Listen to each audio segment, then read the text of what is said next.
Très bien. Alors, bonjour. Je vais laisser les participants entrer dans la rencontre virtuelle un petit peu. Et je vais tout de suite débuter en vous saluant et au nom du Fonds de recherche du Québec, Société et Culture et du ministère de l'Éducation du Québec, tous deux partenaires dans le programme d'action concertée du Fonds Société et Culture. Je vous souhaite la bienvenue à cette activité de transfert des connaissances. Alors, vous le savez peut-être, le ministère de l'Éducation s'implique activement dans le soutien à la recherche et en reconnaît l'importance pour éclairer les décisions et les actions gouvernementales au sein de différentes instances et en direction des milieux de pratique concernés. Avec le Fonds Société et Culture, nous sommes fiers de cette association avec le ministère qui, en fait, une association qui date déjà depuis plus de 25 ans maintenant. Ce partenariat a permis de développer différents programmes de recherche, notamment sur la lecture et l'écriture ou sur la persévérance et la réussite scolaire. Et le programme d'action concertée en tête d'affiche aujourd'hui, le programme de recherche-action sur le numérique en éducation et en enseignement supérieur.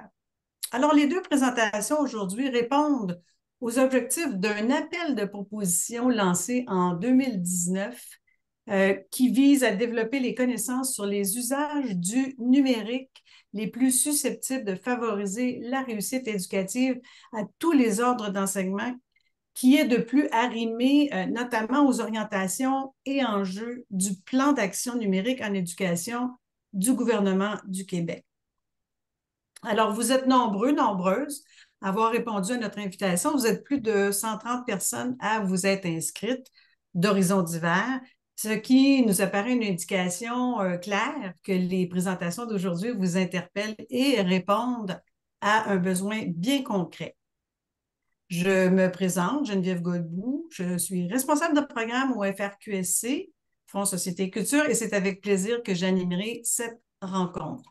Nous recevons aujourd'hui Suzanne Parks, professeure à l'Université Laval et les membres de l'équipe de recherche, ainsi que Thérèse Laferrière, également professeure à l'Université Laval et les membres de son équipe de recherche.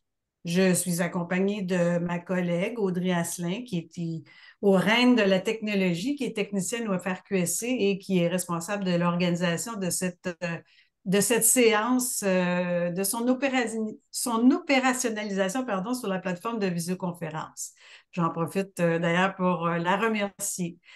Avec nous également, Madame Caroline Bélanger, qui est conseillère en recherche et en transfert, qui est responsable du programme de recherche-action sur le numérique à la direction de la prospective, de la veille, de la recherche et de l'analyse économique au ministère de l'Éducation. Caroline Bélanger a généreusement accepté d'agir à titre de modératrice à la période des questions qui suivra en fait chaque présentation, question qu'elle relayera à nos chercheuses et chercheurs invités.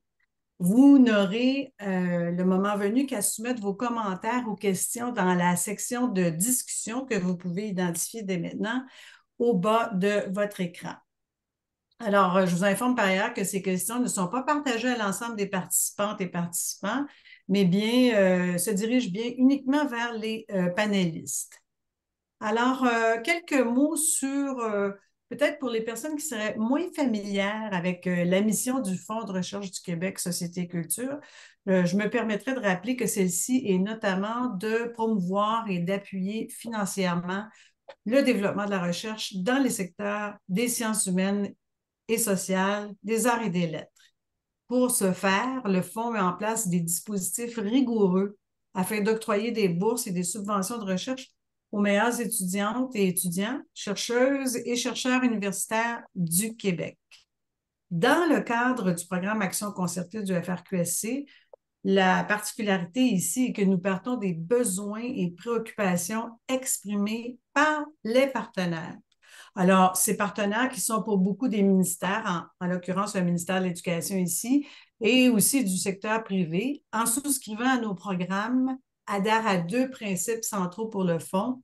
soit la liberté académique et l'accès public aux résultats des projets financés. Alors, c'est pourquoi, au terme de chaque recherche menée dans ce contexte, le FRQSC et les organismes partenaires orchestrent une activité de transfert pour favoriser l'appropriation des connaissances produites par les milieux utilisateurs. Alors, c'est précisément en réponse à l'appel de proposition, je le mentionnais précédemment, je le rappelle peut-être pour les nouvelles personnes qui viennent de se joindre à nous, dans le cadre du programme de recherche Action sur le numérique en éducation, lancé en 2019 par le ministère de l'Éducation et le FRQSC, invitant la communauté scientifique à soumettre une proposition de projet de recherche, puis, à l'issue d'un processus d'évaluation rigoureux, que 12 projets ont été sélectionnés. Parmi eux, les projets de recherche-action dont les résultats vous seront présentés dans quelques instants. Alors, la première présentation présente les résultats du projet de recherche-action de Susan Parks et l'équipe de chercheuses et chercheurs, projet investiguant l'apprentissage de langue seconde en tandem. Alors, je me prends quelques secondes pour vous présenter Susan Parks, qui est professeure agrégée au département de langue, linguistique et traduction de l'Université Laval. Elle est spécialiste de la didactique de l'anglais, langue seconde, et superviseur des stages en milieu scolaire. Ses recherches portent sur l'apprentissage de l'anglais, langue seconde. Madame Parks est accompagnée de deux membres de l'équipe de recherche aujourd'hui, Laurence Capu, qui est professeure en informatique à l'Université Laval, qui s'intéresse au processus de conception des environnements informatiques dédiés à l'enseignement, l'apprentissage, afin de mieux prendre en compte les points de vue des usagers, apprenants et enseignants. Elle a créé la plateforme Tandem Canada en collaboration avec Susan Parks et Sabrina Priego. Je vous présente également Tony Janis, qui est conseiller pédagogique pour le Conseil en éducation des Premières Nations. Il a enseigné l'anglais langue seconde pendant 17 ans au primaire et secondaire. Il expérimente avec l'apprentissage en tandem depuis 2016. Il est aussi membre de la Commission de l'enseignement secondaire et du Comité sur l'éducation autochtone du Conseil supérieur de l'éducation. Alors, sans plus tarder, j'inviterai Suzanne Parks à partager sa présentation. En fait, ce sera à Tony de le faire.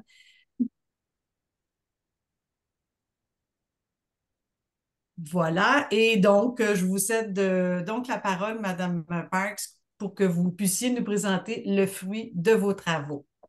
Merci beaucoup. Malheureusement, notre collègue Sabrina Priego ne peut pas être avec nous ce matin.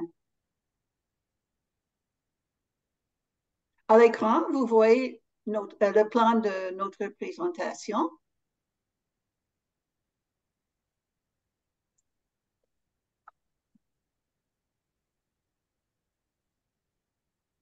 L'objectif de notre projet de recherche-action était d'examiner la façon dont l'apprentissage des langues en tandem peut améliorer l'apprentissage de l'anglais langue seconde et de l'espagnol langue tierce chez les élèves du primaire et du secondaire au Québec.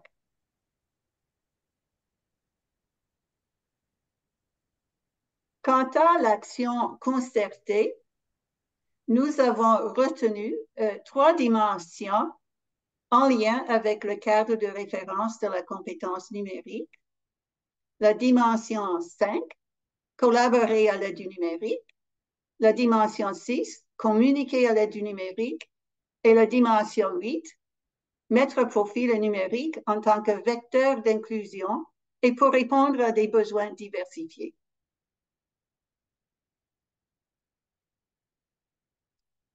Dans l'apprentissage des langues en tandem, les élèves d'anglais langue seconde ici au Québec sont jumelés avec des élèves de français langue seconde, par exemple au Canada anglais ou aux États-Unis. Les élèves d'espagnol langue tierce sont jumelés avec des élèves de français langue seconde, par exemple au Mexique. Quand ces échanges se font à distance, on les appelle les E-tandem. Et d'habitude, les élèves travaillent en dyade. Il ne faut pas confondre l'approche tandem avec les échanges pen-pal traditionnels. C'est pas du tout la même chose. Dans les échanges tandem, d'habitude, les élèves écrivent seulement dans la L2, la langue seconde, et il n'y a peu ou pas d'intégration au cours. Dans le cas des échanges en tandem, il s'agit d'un dispositif pédagogique conçu pour maximiser l'apprentissage de la L2. Il y a trois principes importants.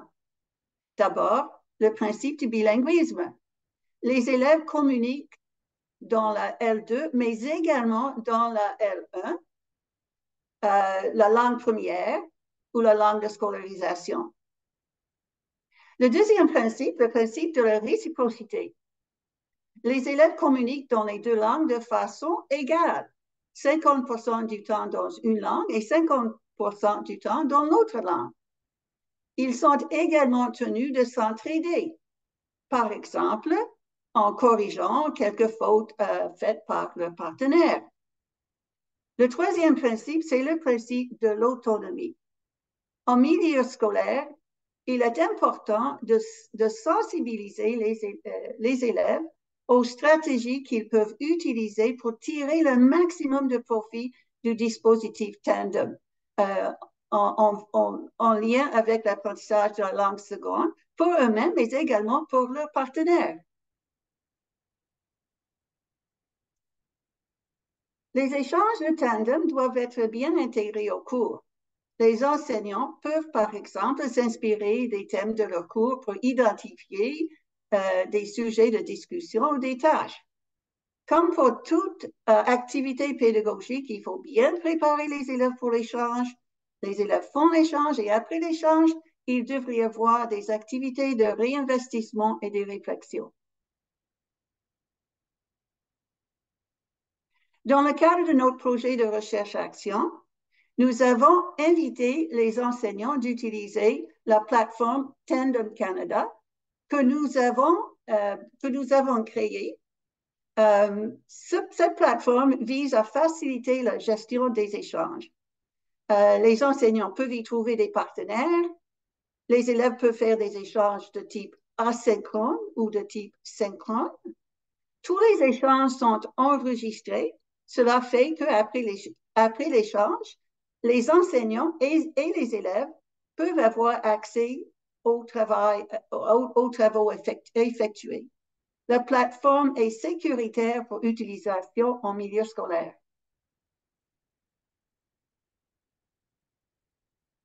Quant à la méthodologie, j'aimerais signaler que notre projet de recherche s'est déroulé en grande partie durant les 2 années de la pandémie, ce qui n'a pas favorisé le recrutement des enseignants. Malgré cela, il y avait des échanges dans 6 écoles. Au primaire, il y avait des échanges dans les cours d'anglais intensifs de 6e année. Il y avait aussi des échanges au secondaire. Quant à la collecte de données, on a eu recours aux questionnaires, aux entrevues et à l'analyse de textes ou d'enregistrements produits par les élèves. C'est maintenant Tony qui va vous parler des résultats de notre projet de recherche-action. Oui, bonjour tout le monde. Vous m'entendez bien? Oui?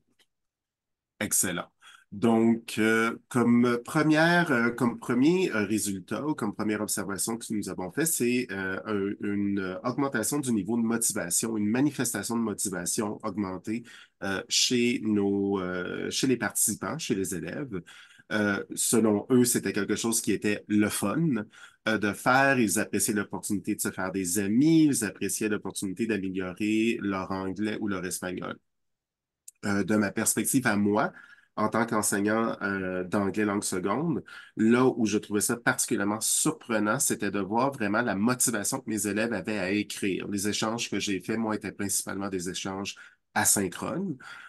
Et j'ai jamais vu dans mes 17 ans d'enseignement des élèves aussi intéressés et motivés à écrire, autant dans les manifestations là, de plaisir et de bonheur à l'idée d'écrire, que aussi dans la longueur des textes, dans les détails donnés et écrits, c'était une expérience vraiment impressionnante et positive pour moi.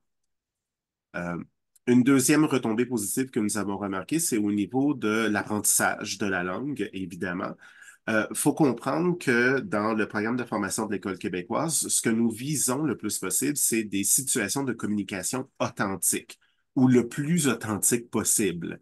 Dans un contexte de classe, c'est pas évident, mais l'apprentissage des langues en tandem nous donne cette opportunité-là. Les élèves, donc, reçoivent un input, c'est-à-dire ils reçoivent un apport linguistique original. Ce sont des locuteurs natifs ou extrêmement compétents qui leur écrivent. Et ensuite, ben, ils sont poussés eux-mêmes à communiquer dans leur langue seconde. Ils ont une motivation importante à communiquer avec des locuteurs natifs dans la langue visée, dans la langue cible. Et en plus de tout ça, ils reçoivent des rétroactions dans un cadre bienveillant et sécuritaire. Ils reçoivent des rétroactions de locuteurs natifs. Euh, et encore une fois, moi, ma perspective d'enseignant, c'est que c'était un moment absolument parfait pour développer la pensée métalinguistique chez mes élèves. Lorsqu'ils voyaient des erreurs, ben, c'était toujours de réfléchir, ben, pourquoi mon partenaire a fait cette erreur-là? Comment je peux lui présenter la bonne version de cette langue-là, de la façon, la bonne version dans ma langue maternelle que moi je maîtrise, comment je peux lui montrer ça de la façon la plus simple et claire possible.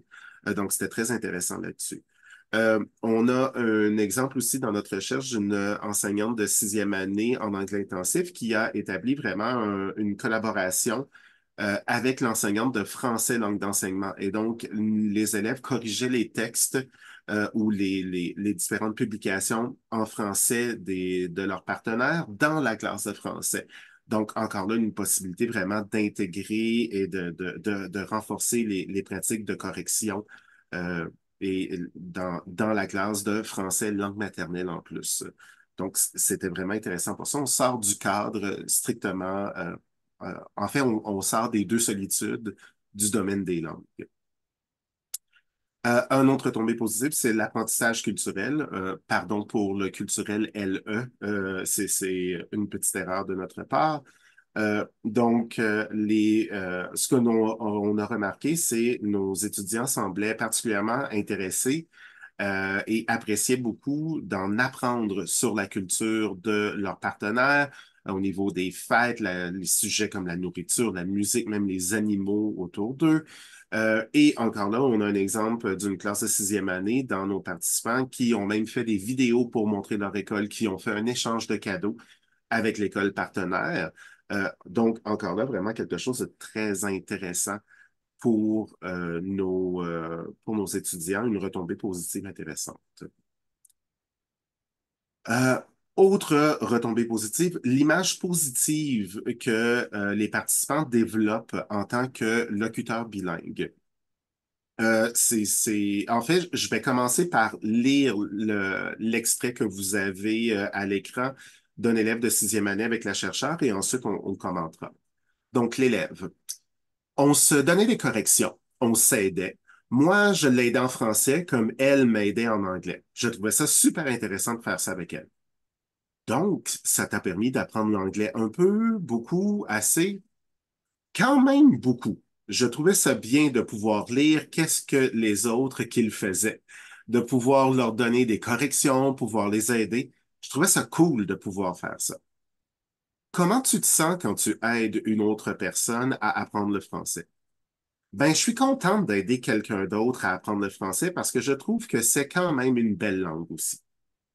Euh, donc, ma perspective encore là d'enseignant d'anglais langue seconde, nos élèves en général ont une vision d'eux assez négative quant à leurs compétences linguistiques, autant dans la langue seconde que dans leur langue maternelle.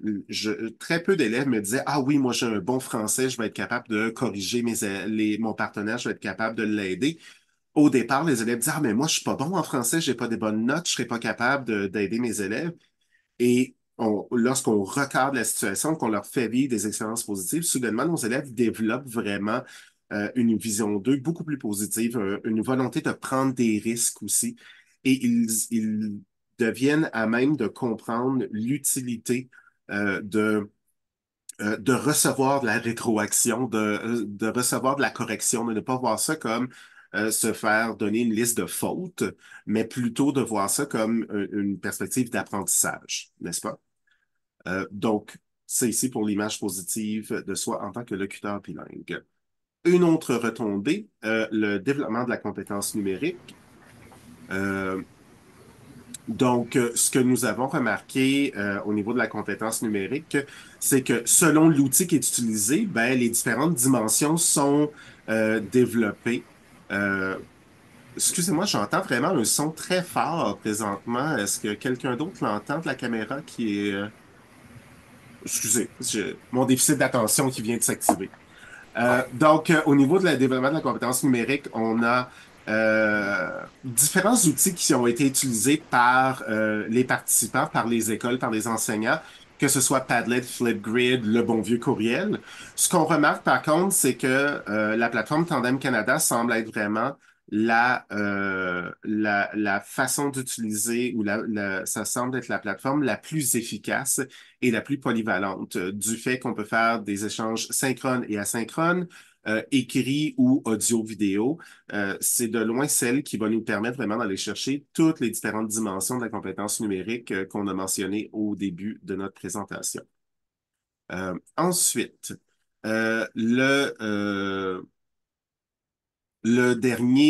dernière retombée positive, c'est au niveau de la justice sociale et de l'inclusion de la diversité.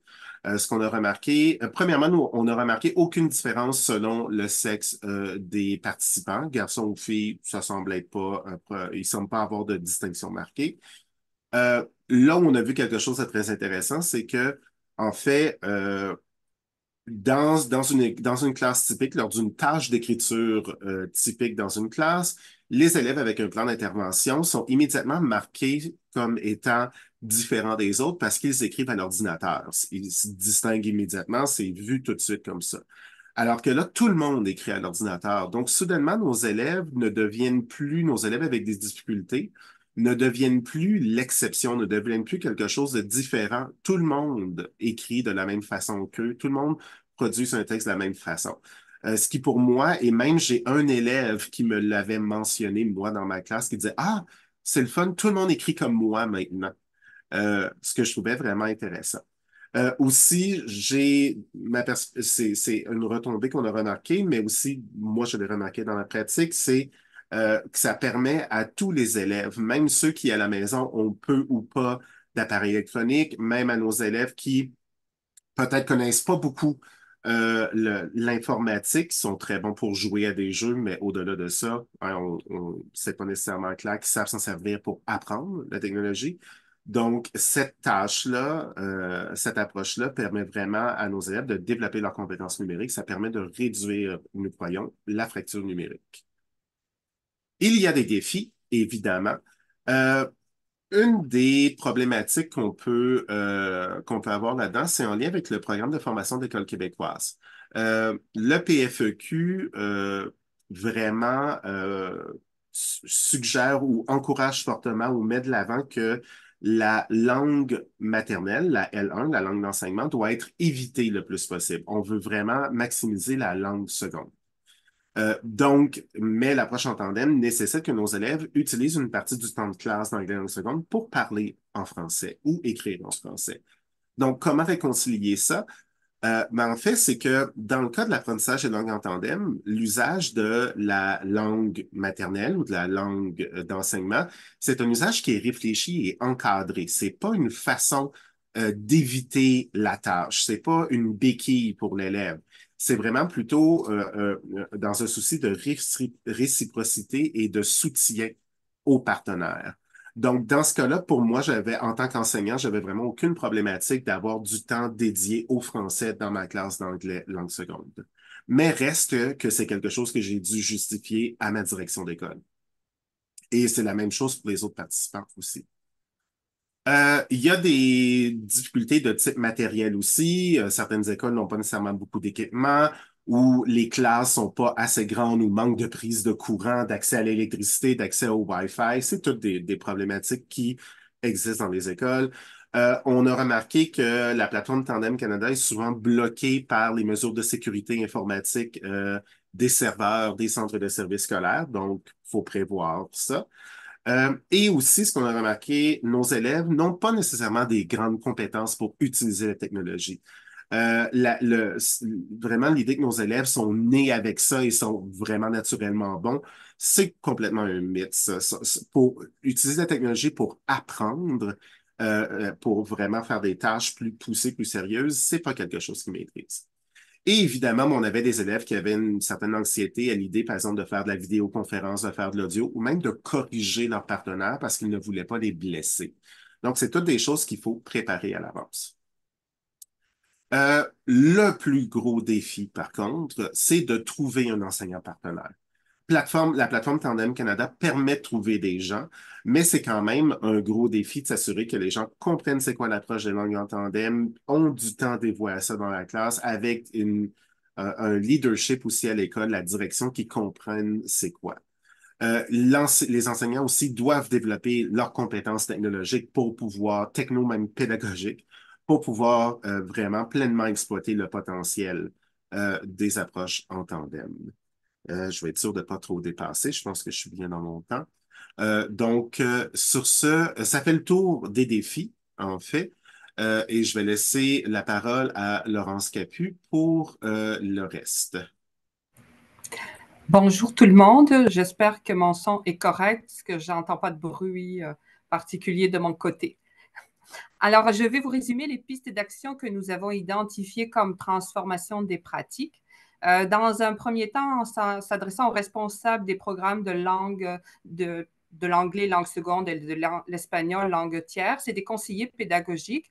Une première piste d'action serait bien sûr de valoriser l'approche tandem comme dispositif pédagogique propre à contribuer à l'apprentissage linguistique et culturel chez les élèves. Revoir également le rôle de la langue de la L1 dans les programmes de langue et sa pertinence chez les élèves par rapport à leur développement comme locuteurs bilingues ou multilingues. Reconnaître aux enseignants un nouveau rôle, soit celui de faciliter chez les élèves l'intégration et à la communauté cible des locuteurs natifs, tout un changement de paradigme. Outiller les enseignants au niveau technopédagogique en vue des échanges et tandems. Autre piste d'action qui concerne le récit et les conseillers pédagogiques, bien créer une activité d'auto-formation avec des badges de collaboration avec le groupe de recherche sur l'apprentissage des langues en tandem de l'Université Laval, dont vous avez l'adresse ici mentionnée. Autre piste d'action qui s'adresse plutôt donc au centre de services scolaires et des directeurs et directrices d'école. Une première piste serait de s'assurer que les élèves disposent des équipements nécessaires pour pouvoir faire les échanges, d'offrir des aménagements physiques qui conviennent aux échanges synchrones et asynchrones afin que ces échanges puissent se réaliser de manière correcte. S'assurer que les techniciens soient au courant des échanges tandem et s'occupent d'enlever le pare-feu pour que les enseignants et les élèves puissent utiliser les logiciels dont ils ont besoin. Autre piste d'action qui concerne les organismes subventionnaires du ministère de l'Éducation et du ministère de l'Enseignement supérieur serait de prévoir des budgets pour soutenir le développement de la plateforme Tandem Canada qui est conçue pour faciliter la recherche de partenaires et la gestion des échanges tandem de façon sécuritaire. Ce n'est pas tout d'avoir une plateforme numérique. Il faut pouvoir être capable d'avoir un budget pour pouvoir la maintenir et également pour la mettre à jour au fur et à mesure. Et enfin, une dernière piste d'action qui est en lien avec le processus de réconciliation, qui serait de promouvoir des échanges anglais-français avec des élèves des Premières Nations au Québec et au Canada anglais. Et là, si vous avez des questions, Tony se fera un plaisir d'y répondre. Enfin, pour terminer, nous avons mis en évidence des pistes de recherche, notamment la piste de recherche qui porte sur le processus d'innovation du dispositif e-tandem qui devrait être itératif en étudiant comment les enseignants font face en fait aux défis qu'ils rencontrent. Donc, voir comment ce processus est mis en œuvre par les enseignants. Ensuite, comme autre piste de recherche qui porte sur le principe de la réciprocité.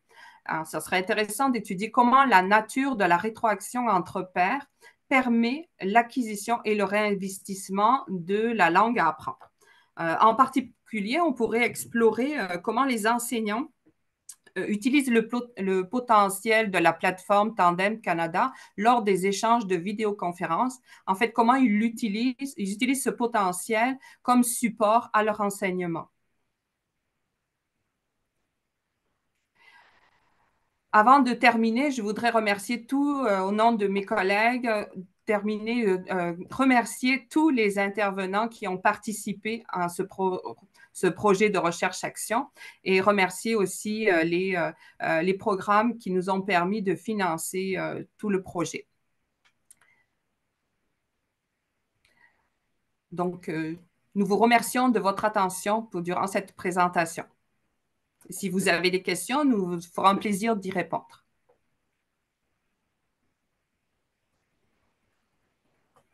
Oui, alors je vais demander à Audrey d'ouvrir caméra, démarrer ma vidéo. Merci infiniment pour cette présentation. Merci à Suzanne Parks, Laurence Capu et Tony Jennis. En effet, on a déjà une question en ligne, mais j'invite quand même les participants à profiter de cette occasion pour poser toutes les questions. Il y a également peut-être l'accès à la plateforme Tandem. Je sais que dans le rapport, on peut trouver ces détails, mais s'il y a un intérêt, on pourra soumettre le lien. Alors, je vais céder la parole à Caroline Bélanger qui pourra vous relayer les questions. À toi, Oui. Caroline. Merci Geneviève. Donc voilà, on demande dans la conversation pour que le tout fonctionne bien. J'imagine que les deux élèves qui discutent parlent en langue seconde ou langue tierce, où il est recommandé que l'un des deux réponde en langue première pour un moment. Mais j'aimerais répondre à cette question. En fait, dans ces échanges, il est très important de garder les deux langues séparées. Donc, par exemple, dans le cours d'anglais langue seconde, quand il y a une tâche à faire, tout l'échange se déroule en anglais là. Il n'est pas question de faire du franglais là. Non. Tout l'échange est en anglais là. Il en va de même pour les tâches qui se font par écrit. C'est très important. Donc, quand il y a, par exemple, une autre tâche en espagnol, tout se déroule en français. Donc, les élèves d'ici, ils ont l'occasion d'entendre, par exemple, le français, l'anglais ou l'espagnol de la part d'un locuteur natif. Parfait. Merci beaucoup pour les précisions. On demande également à quelle fréquence les élèves communiquaient entre eux, pendant combien de temps? Si tu peux nous donner un petit peu de détails à ce sujet-là. Oui, je pense que je peux répondre à cette question-là. Donc, les dernières fois que j'ai fait l'approche en tandem en classe, ce qu'on visait, c'était un échange à peu près à toutes les 3 semaines. Parce que nous, bon, c'était un échange de lettres, hein, c'était épistolaire, donc il faut prendre le temps d'écrire, il faut inclure ça dans la tâche. Donc, à peu près tous les 3 semaines, on avait, moi, dans ma classe, dans mon horaire du temps, j'avais un moment où on se concentrait, par exemple, sur recevoir le texte en français et répondre en français, et un autre moment où mes élèves écrivaient un texte en anglais, leur envoyaient à leur partenaire. Ceci étant dit, il y a des façons de simplifier aussi la tâche et d'augmenter un peu la fréquence. Un exemple que je peux donner, que j'avais commencé à faire, c'est au lieu de créer des tâches d'écriture uniquement pour l'approche en tandem, on peut utiliser les tâches d'écriture qu'on fait déjà en classe avec nos élèves. Moi, c'est quelque chose que je trouvais très intéressant dans le programme de formation de l'École québécoise. En anglais, on parle beaucoup de l'idée de produire un texte, recevoir de la rétroaction sur le dit texte, et ensuite, on parle beaucoup de l'idée de publication. La réalité, c'est que chez nos élèves, dans nos classes, on a rarement le temps de faire ça. On fait rarement toute la démarche de production d'écriture qui est présentée dans le PFEQ. Et là, ce qui est très intéressant, c'est qu'on peut faire ça avec l'approche en tandem. Moi, j'ai déjà dit à mes élèves, bon, on fait une tâche d'écriture, vous allez la faire, je vais vous donner des commentaires, je vais vous évaluer sur votre dite tâche, mais ensuite, vous allez prendre mes commentaires et vous allez modifier légèrement votre texte et vous allez le publier à vos partenaires. Donc là, soudainement, les élèves, c'était pas juste, ah, ben, c'est une tâche pour le professeur, donc je l'écris, je m'en débarrasse.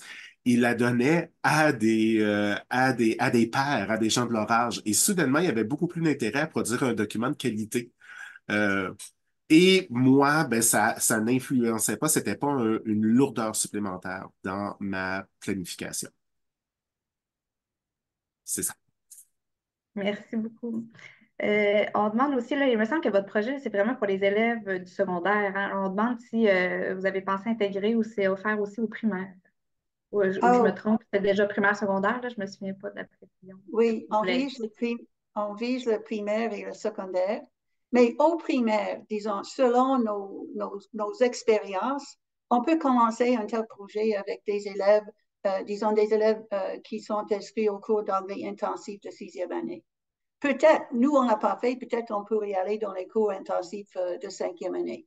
Mais c'est sûr, à partir dans les cours de sixième année, ça marche. Et d'habitude, disons, les enseignants commencent, disons, après 5 ou 6 semaines dans le cours intensif.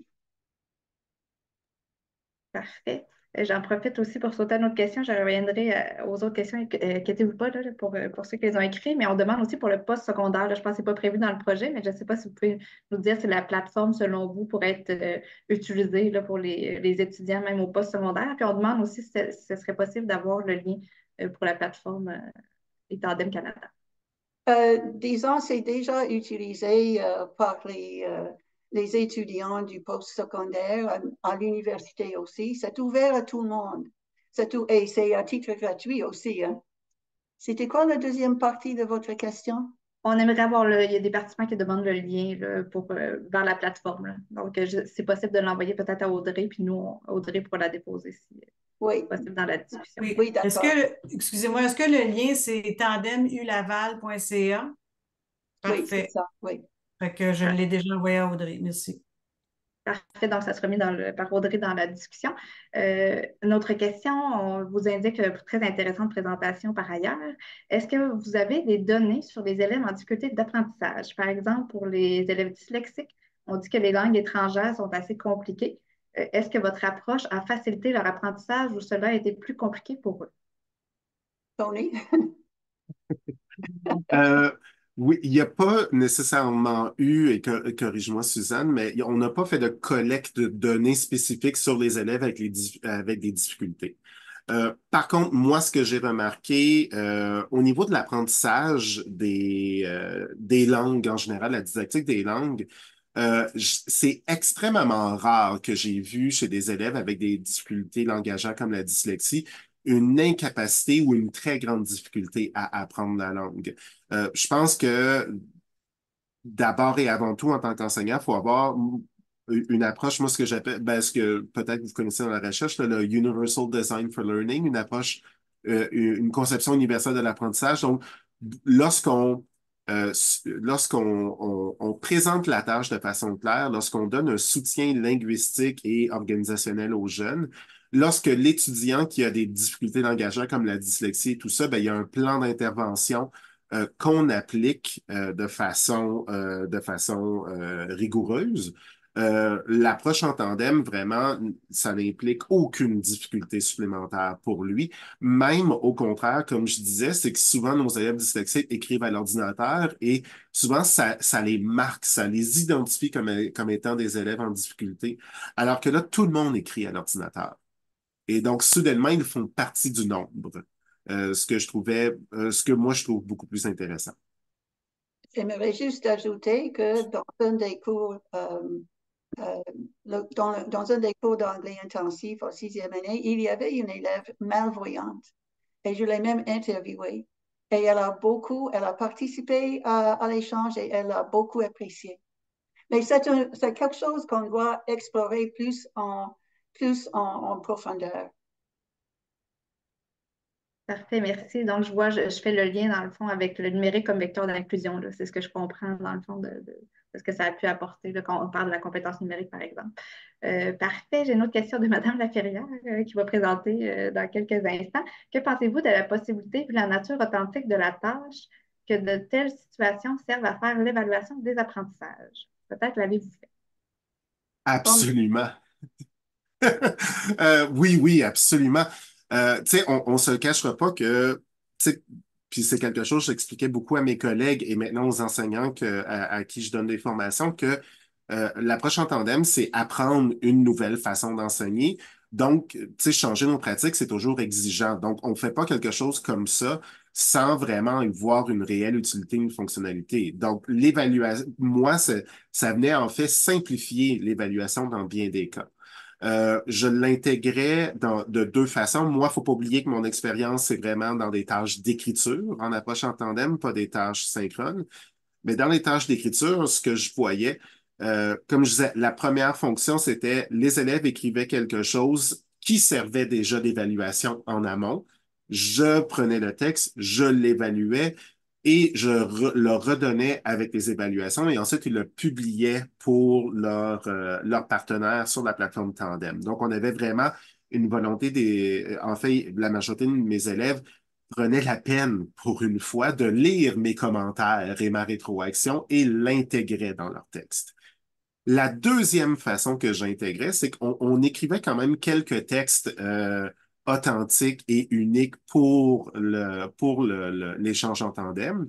Et à ce moment-là, ce que je demandais à mes élèves à la fin de chaque étape, un peu avant les bulletins, je leur demandais, dans les différents textes qu'ils avaient écrits, les textes originaux, de choisir, selon eux, celui qui était le meilleur, celui qui était le plus représentatif de leurs compétences, et de me le donner de me le soumettre, en fait, comme à l'évaluation.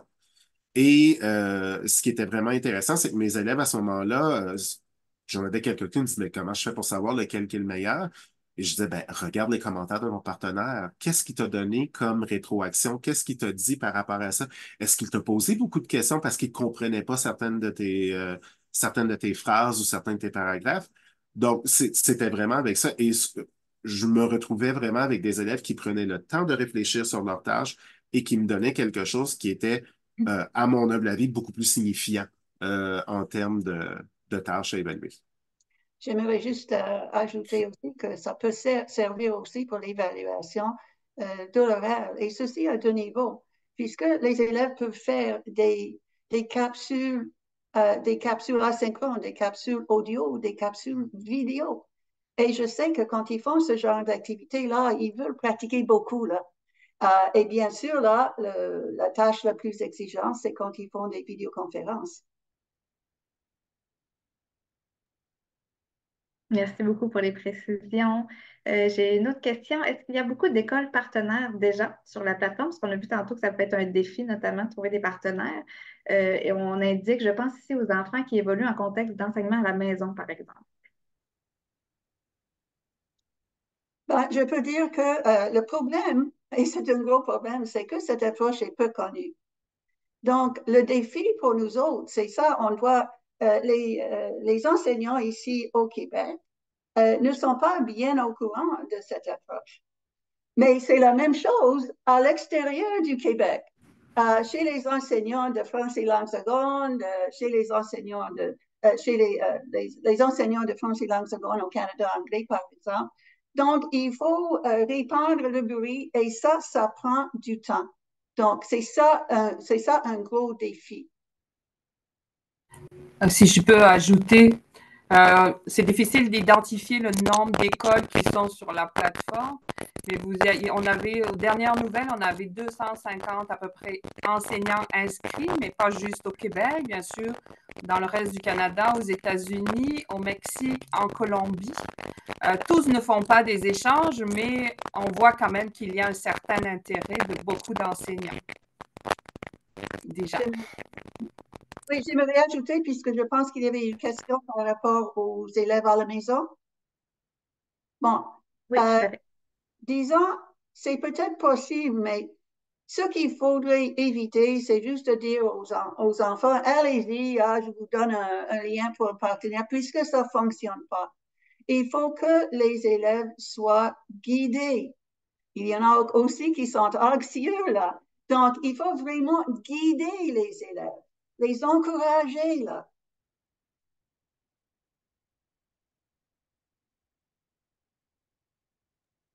Parfait. Euh, on demande, j'ai confondu deux questions, là, je m'en excuse pour les personnes qui l'ont écrit. Vous avez répondu à deux questions en une. On demande aussi, est-ce que c'est facile de faire les pairages entre les écoles, même pour des groupes de 33 élèves? On sait que, par exemple, au secondaire, il y a quand même des gros groupes, là, donc... Bon, en règle générale, les élèves travaillent en diète. Mais quand souvent le nombre d'élèves dans les deux groupes, c'est pas un nombre égal. Donc, à ce moment-là, ils travaillent en groupe de trois, par exemple.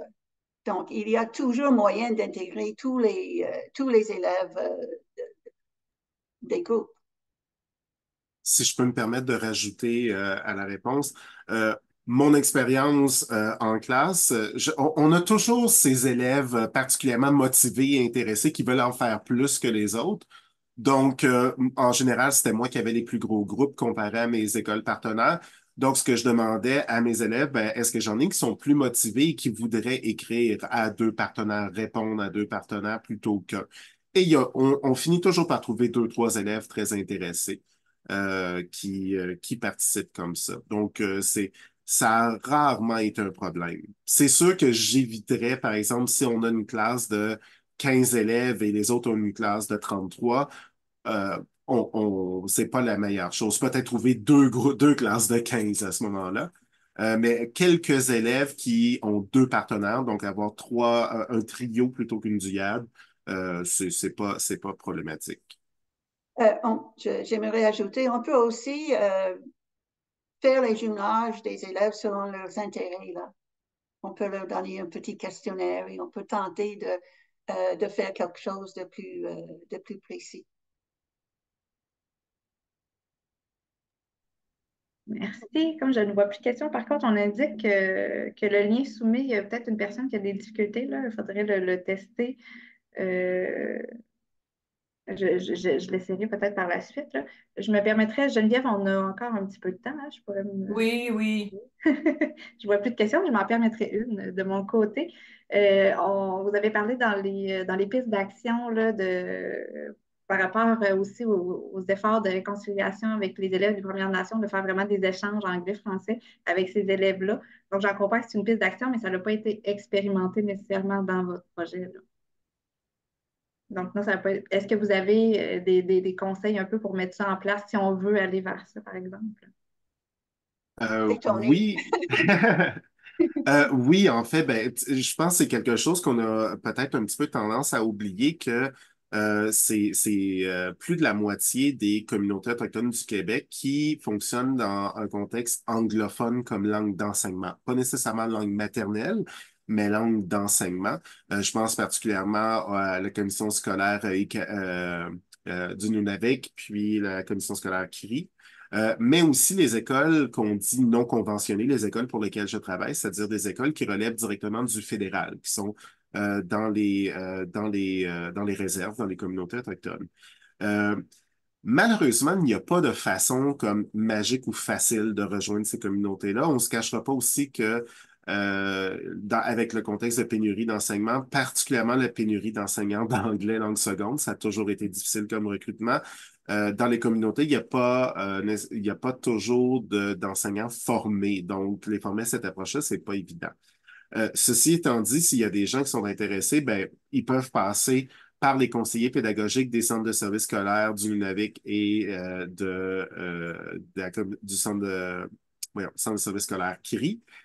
Pour ce qui est des centres, des écoles non conventionnées, il y a deux organismes qui peuvent être contactés. L'organisme pour lequel je travaille, qui est le Conseil en éducation des Premières Nations, et il y a l'Institut Tsakapèche, qui travaille avec les communautés Innu de la Basse-Côte-Nord. Celles-ci sont principalement francophones, par contre.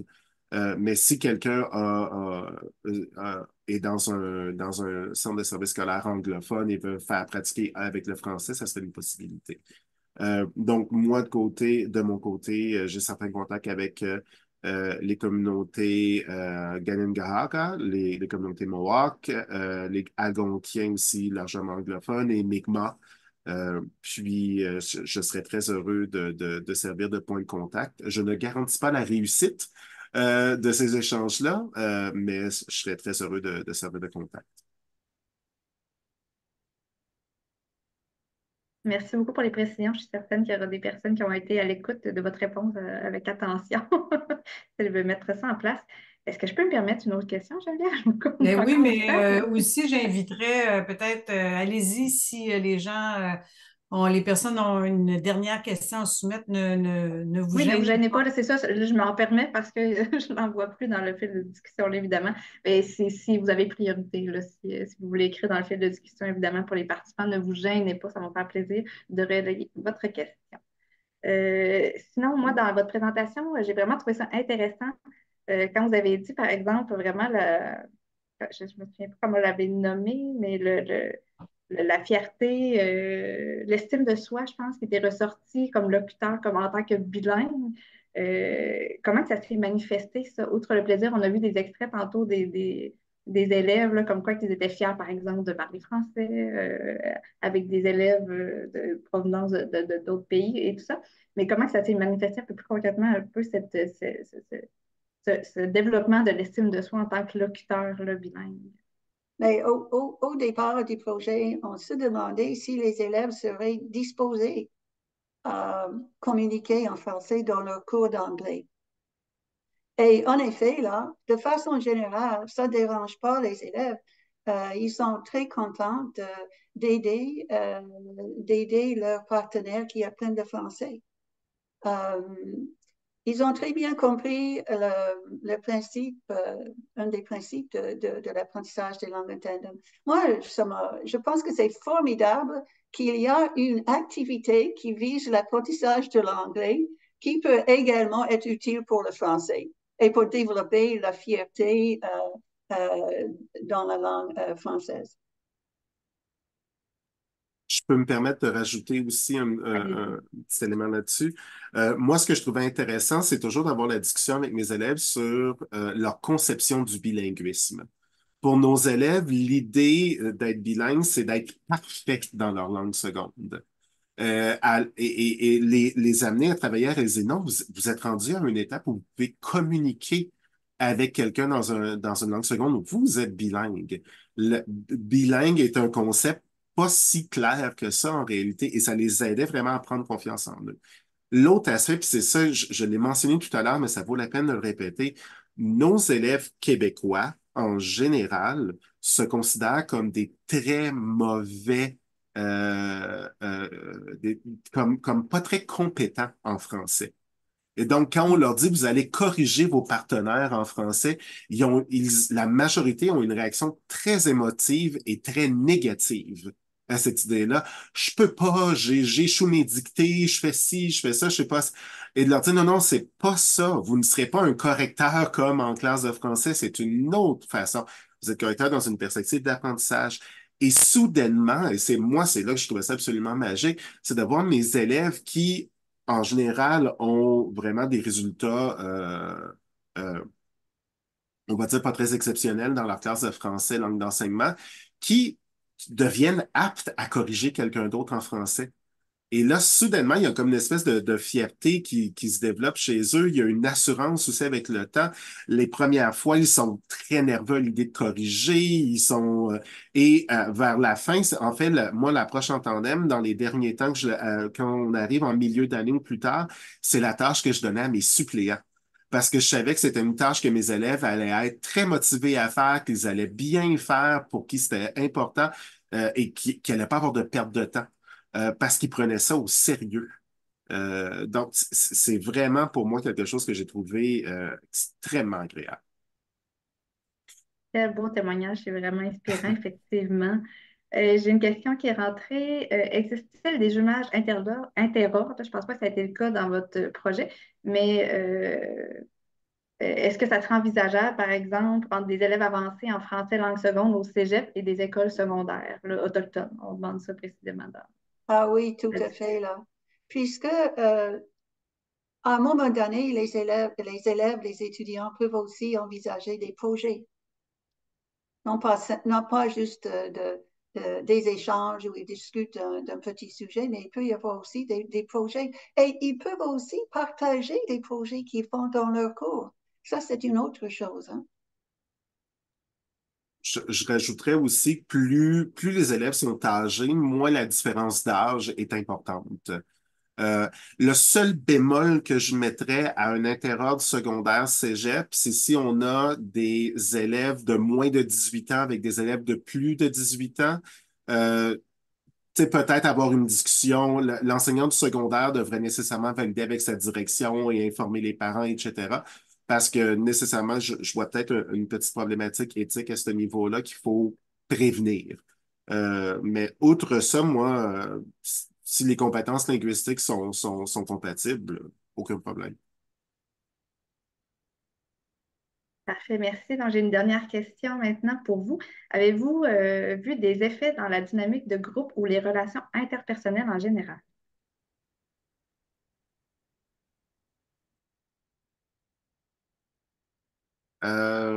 J'essaie de réfléchir. Ça fait quand même 2 ans que je n'enseigne plus, donc les souvenirs commencent à être un peu plus loin. Ce que j'ai remarqué, euh, en fait, au départ, lorsqu'on fait les premières communications, il y a une tendance chez certains élèves à rire rire des erreurs qu'ils voient. Parce que certaines erreurs on s'entend là, en langue seconde, il y a des erreurs qui sont un peu comiques. Et bon, les élèves rient de ça, et là, cela montre entre eux, interagissent. Et il y a un temps où, tu sais, on peut rire de la blague, mais des fois, ça devenait peut-être un petit peu plus problématique, où on semblait s'en aller vers se moquer de la personne. Donc, suite à certaines interventions auprès de mes élèves par rapport à ça, dans les derniers temps, ce que je voyais plus, c'était ben, un intérêt pour voir ce que les autres avaient écrit, une volonté d'échanger, communiquer là-dessus. Et quelquefois, je voyais des demandes d'aide ou de la coopération. Un de mes élèves ne savait pas trop comment corriger ou ne comprenait pas trop ce qui était écrit, le montrait à un de ses collègues, à un de ses partenaires de classe, camarades de classe, qui, lui, l'aidait à comprendre qu'est-ce que la personne voulait dire. Donc, un petit peu, tu sais, je pense il y avait un léger changement au niveau des interactions là-dessus. On allait moins vers la moquerie ou accentuer sur la nouveauté et plus vers la coopération. Mais c'est pas quelque chose que j'ai vu systématiquement dans tous les groupes avec lesquels j'ai fait l'approche en tandem. Et merci beaucoup pour vos réponses aux questions formulées dans la discussion.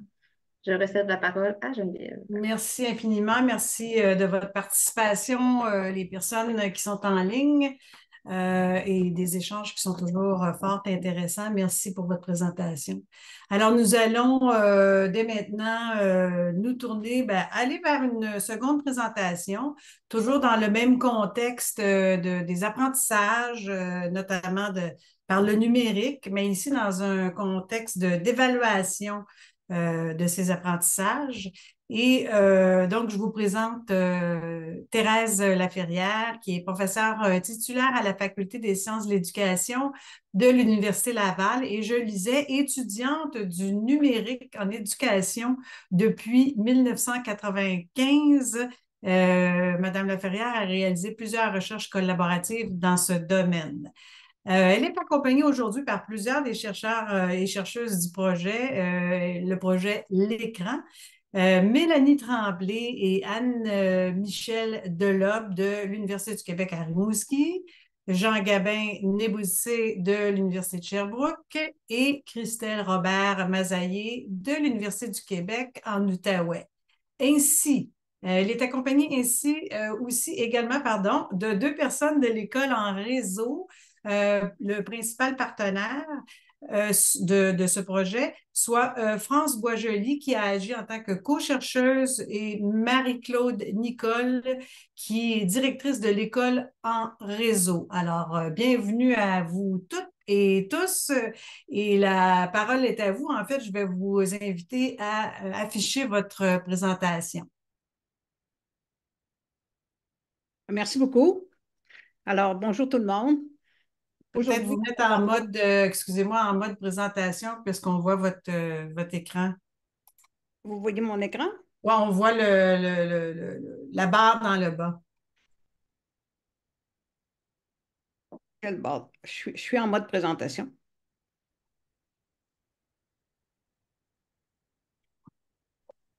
Je suis en mode présentation. Bon, allez-y comme ça. OK. Parce que la barre d'en bas, c'est tous mes outils du numérique. Ouais. Je suis sur un Mac, hein. Bon, écoutez, on vous parle d'évaluation collaborative réussie des apprentissages par le numérique. Qu'est-ce que c'est appelé le projet L'écran? S'il n'y avait pas eu le réseau Périscope derrière, je pense qu'on n'aurait pas nécessairement eu la grande équipe que nous avons eue. Alors, tout à l'heure, on a présenté les personnes qui étaient ici aujourd'hui. Il y a d'autres personnes qui n'ont pas pu se joindre parce qu'on est en train de faire d'autres communications ou ainsi de suite. Stéphane Allaire, Sylvie Barba et Jean Bernatchez. Et il y a aussi Sophie Nadeau-Tremblay qui est en train aussi de faire une autre présentation. Donc, oups, vous voyez mon écran ou vous voyez la présentation? On voit la Votre première écran pour le moment. C'est ça, j'ai exactement le problème que je pensais avoir. Oh, que c'est étonnant. Attendez, je vais faire une autre chose. OK. Je vois pas les flèches pour être capable de changer, puis c'est pas actif. Euh, c'est- si je le fais comme ça, est-ce que c'est mieux? Tout à fait. Ça l'était. Ça l'était. Et là, Là, ça c'est va? bien. Parfait. Oui. OK. Ah, ah, ah, ah. Donc, c'est le plan.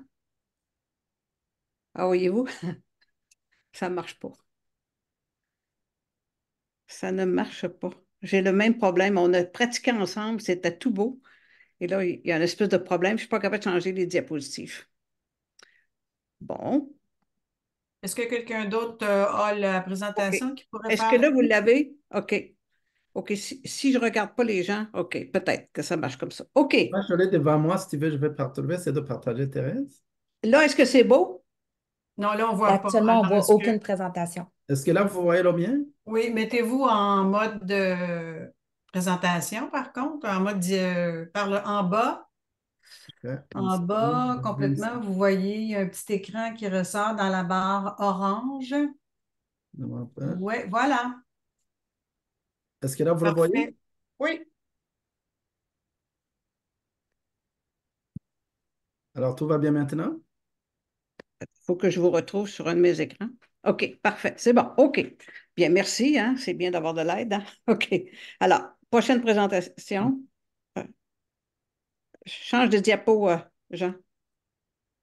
Pourquoi je ne le fais pas? Euh, Ça défile pas? C'est pas? Mélanie, pourrais-tu le faire? Une Oui, flèche. pas de Est-ce que problème. ça Est-ce que marche? c'est toujours bien la version 7, Thérèse? OK, là, ça va. OK. Bon, OK. Donc, ça, c'était le plan. Alors, on continue. Bon, alors, essentiellement, la problématique de tout ça, hein, on sait que pour évaluer les apprentissages, c'est très, très important qu'il y ait un bel alignement entre le programme scolaire, les pratiques d'enseignement puis l'évaluation des apprentissages. Sur papier crayon, on est pas mal rodé par rapport à ça. Pour utiliser le numérique d'une manière à valeur ajoutée, là, ça, c'est autre chose. On se réfère ici à la politique de l'évaluation des apprentissages. On sait qu'il y a trois valeurs fondamentales, l'égalité, l'équité, la justice. On sait que l'équité est au cœur de la politique québécoise. Changeons de diapositive. Alors, il y a trois rappels. Ah non. Hop, hop, hop, hop, hop. Wow, wow, wow, wow, wow. Oui, oui. La prochaine. OK. Donc, la question que le ministère posait, c'était la suivante. De quelle façon le numérique peut-il soutenir des démarches d'évaluation des apprentissages fondées sur la justice, l'égalité et l'équité? Alors, c'est à ça qu'on a voulu répondre. Prochaine diapositive. On sait que la politique porte déjà les leviers de la conception de l'évaluation dite durable. Et tout à l'heure, là, Mélanie va en parler davantage. Donc, on pouvait s'appuyer là-dessus. Et c'est pour ça qu'on est allé vers une définition de l'évaluation qui est une participation guidée, qui a une fonction d'étayage et de médiation à l'autorégulation de l'élève. Donc, c'est la définition de Mathias Lopez et c'est avec ça qu'on a travaillé. Autre diapositive. Si on regarde l'équité numérique en contexte scolaire, bien là, hein, on peut définir cette équité-là comme l'accès aux outils numériques et aux opportunités d'apprendre sur et avec ces outils, ainsi qu'aux avantages qu'un tel accès et de telles opportunités procurent. Quand on regarde la littérature sur comment ça se passe, on a Pellegrino qui nous dit encore entre autres, que les évaluations dites automatisées ne fonctionnent bien que pour les connaissances superficielles. Donc, ce serait quoi la valeur d'ajouter le numérique si finalement tout ce qu'on est capable d'évaluer, c'est des connaissances superficielles avec la compétence numérique aujourd'hui et ce que nos élèves doivent apprendre là, en termes d'approfondissement de connaissances. Donc, ça pose un sérieux problème. Donc, en allant vers des techniques nouvelles, on arrive à ce moment-là à s'interroger sur des nouvelles affordances que les outils numériques peuvent avoir. Alors, une affordance, on sait que c'est une relation, hein. C'est une action qui est suggérée par un élément ou un objet là, dans le logiciel.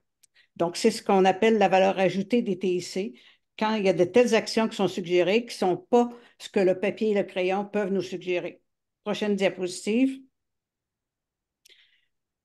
Le focus, on l'a mis sur les enjeux d'équité associés aux usages du numérique pour l'évaluation en soutien à l'apprentissage ou à l'évaluation certificative. On a référé ici au pattern d'interaction de base en classe, qui est d'habitude, l'enseignant pose une question, l'élève répond et l'enseignant évalue. C'est ce qu'on appelle le IR. Hein, il y a des grands travaux là-dessus. C'est le pattern d'interaction de base dans la classe.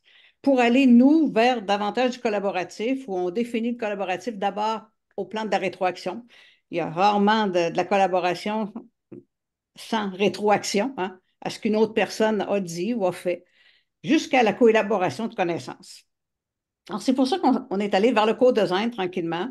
Et l'idée était d'anticiper avec nos partenaires des nouvelles stratégies pour comprendre et résoudre des problèmes avec le numérique et réfléchir aux nouveaux éléments sur lesquels il est dorénavant possible d'exercer un jugement dans l'évaluation des apprentissages. Prochaine diapositive. Nos questions de recherche ont été les suivantes. Donc, ensemble, par la voie du co-design, on a recherché des nouveaux alignements entre programmes scolaires, activités d'enseignement et d'apprentissage et évaluation des apprentissages. En faisant ça, ce qu'on a regardé, c'est les enjeux d'équité qui se posaient. Les enjeux d'équité qui se posaient au premier niveau d'usage du numérique et les enjeux d'équité qui se posaient au deuxième niveau d'usage du numérique. Et par rapport à ces enjeux-là, on s'est mis à regarder les conditions et à rechercher aussi les manières équitables d'évaluer les connaissances et les compétences des élèves lorsqu'il y a usage du numérique. Alors, essentiellement, c'est ce que nous avons fait. Au plan méthodologique, bon, par référence, on est allé aux 3 niveaux d'inégalité de Collin, qui remonte à 2013. L'ordre de l'avoir, accéder aux technologies, l'ordre du savoir, être capable d'avoir des compétences et les utiliser, et l'ordre du pouvoir, la capacité de l'élève. Et aussi, on a regardé 2 niveaux d'équité. Le premier niveau, l'accès aux outils. Deuxième niveau, l'accès aux usages. Prochaine diapositive. Essentiellement, l'écran, peut-être que ça ne vous dit pas grand-chose, vous, là. Mais moi, quand j'ai commencé à regarder le petit écran, c'est ça que je voyais à l'écran, là. Dans les années 50, là, c'est ça. C'était ça l'écran. Alors, mais on s'en est servi ici comme métaphore, hein.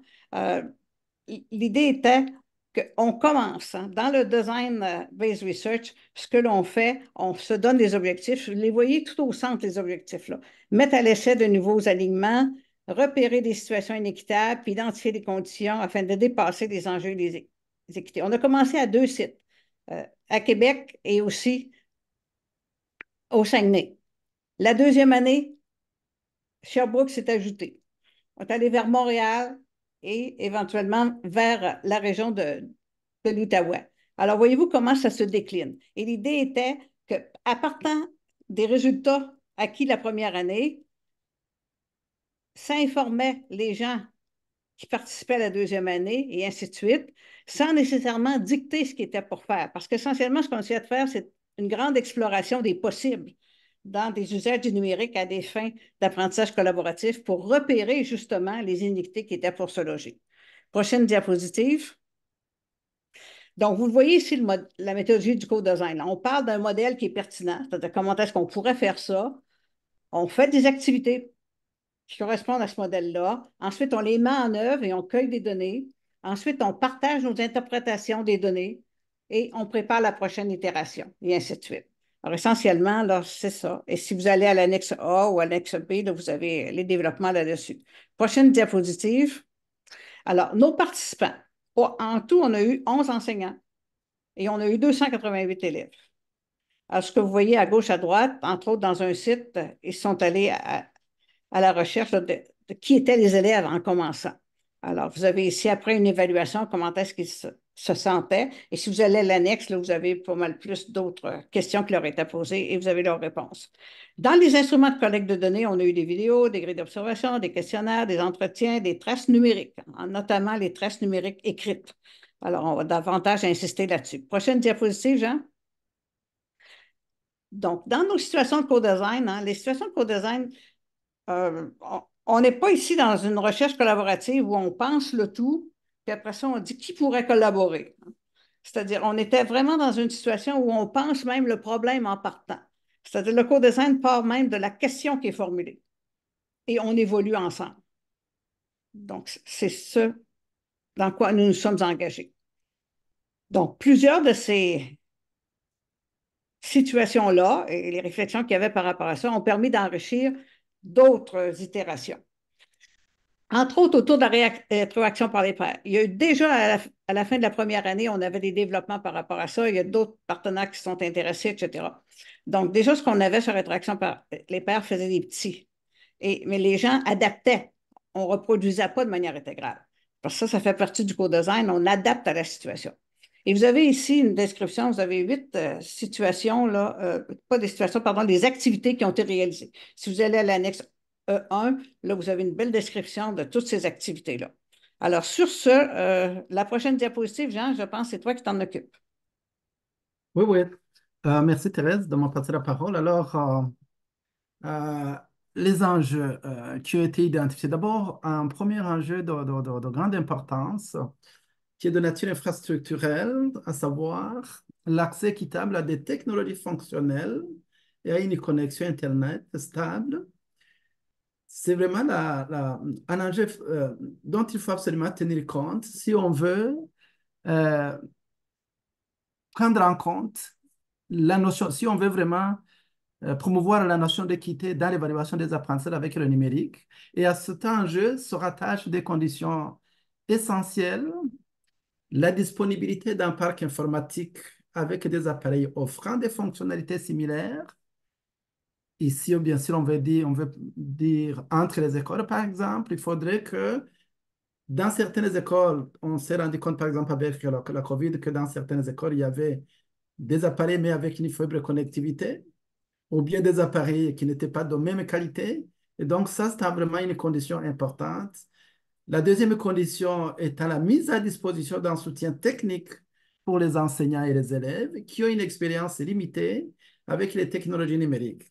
Ici aussi, c'est une condition très, très importante. Pourquoi? Parce qu'on sait qu'il y a des inégalités dans les environnements scolaires, dans les environnements familiaux ou même dans les environnements socioculturels au niveau des compétences d'usage avec les technologies numériques.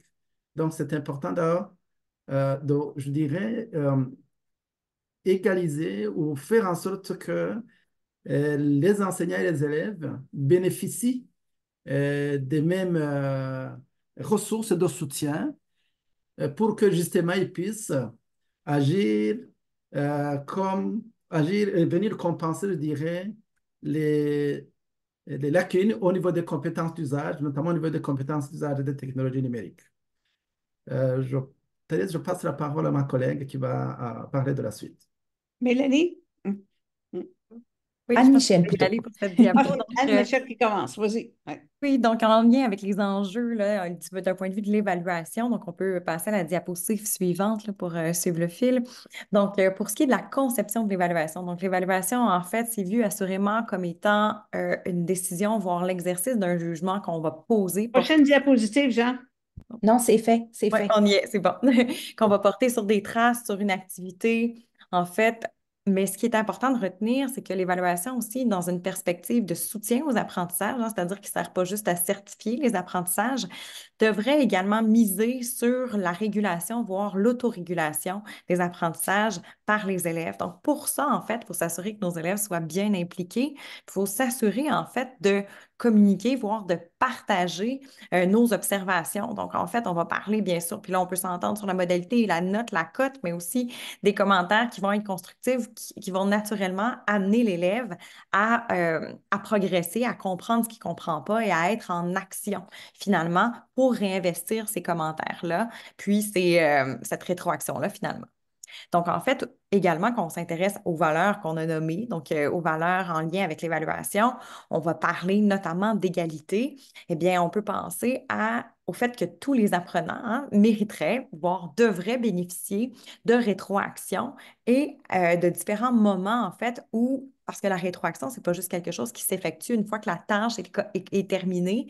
La rétroaction, voire, peut être donnée pendant une tâche, donc de façon interactive également.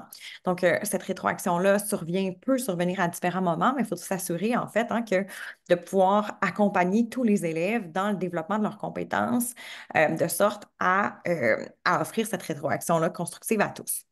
D'un point de vue aussi, donc des moments, donc comme c'était mentionné ici, on peut les réfléchir en termes d'égalité, d'équité, donc selon le rythme d'apprentissage et le rythme de correction, d'ajustement des apprentissages de chacun. Donc, pour poursuivre de mon côté, vous m'entendez bien? Parfait.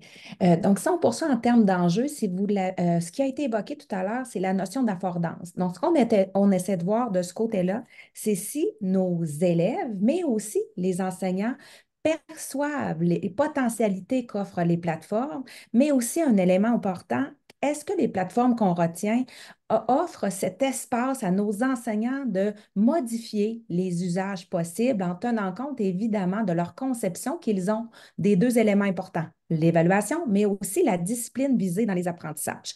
Donc, si on s'intéresse à ces éléments-là, bien, il y a différents éléments qui sont importants. Par exemple, prenons l'exemple du KF. Le KF, lui, offre des balises d'échafaudage qui vont favoriser l'activité des élèves dans ce que nous, on a mis de l'avant, la résolution de problèmes en collaboration.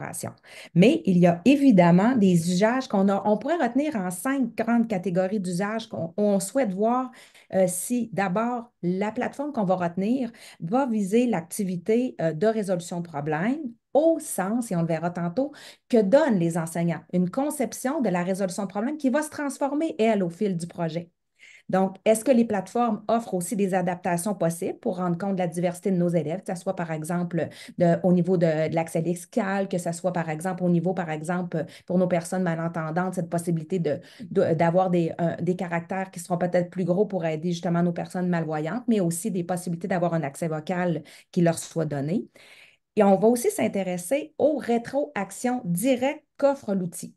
Et quand on parle de ces enjeux-là, cette perception de la rétroaction, elle va être liée aussi, non pas tant à une rétroaction de type bravo, tu as réussi, mais par exemple à des espaces qui vont favoriser la résolution de problèmes, notamment en mathématiques ou en sciences, où on peut se le dire, si on est en géométrie dynamique, le fait de déplacer, par exemple, un simple point permettrait à un élève qui prend conscience de cette recherche de régularité, c'est inséré dans l'outil. Donc, on change évidemment la conception qu'on a du processus de généralisation mathématique et notamment du raisonnement mathématique. Ça, c'est notre troisième usage possible qu'on recherche dans les plateformes et pour lequel on accompagne les enseignants à le voir.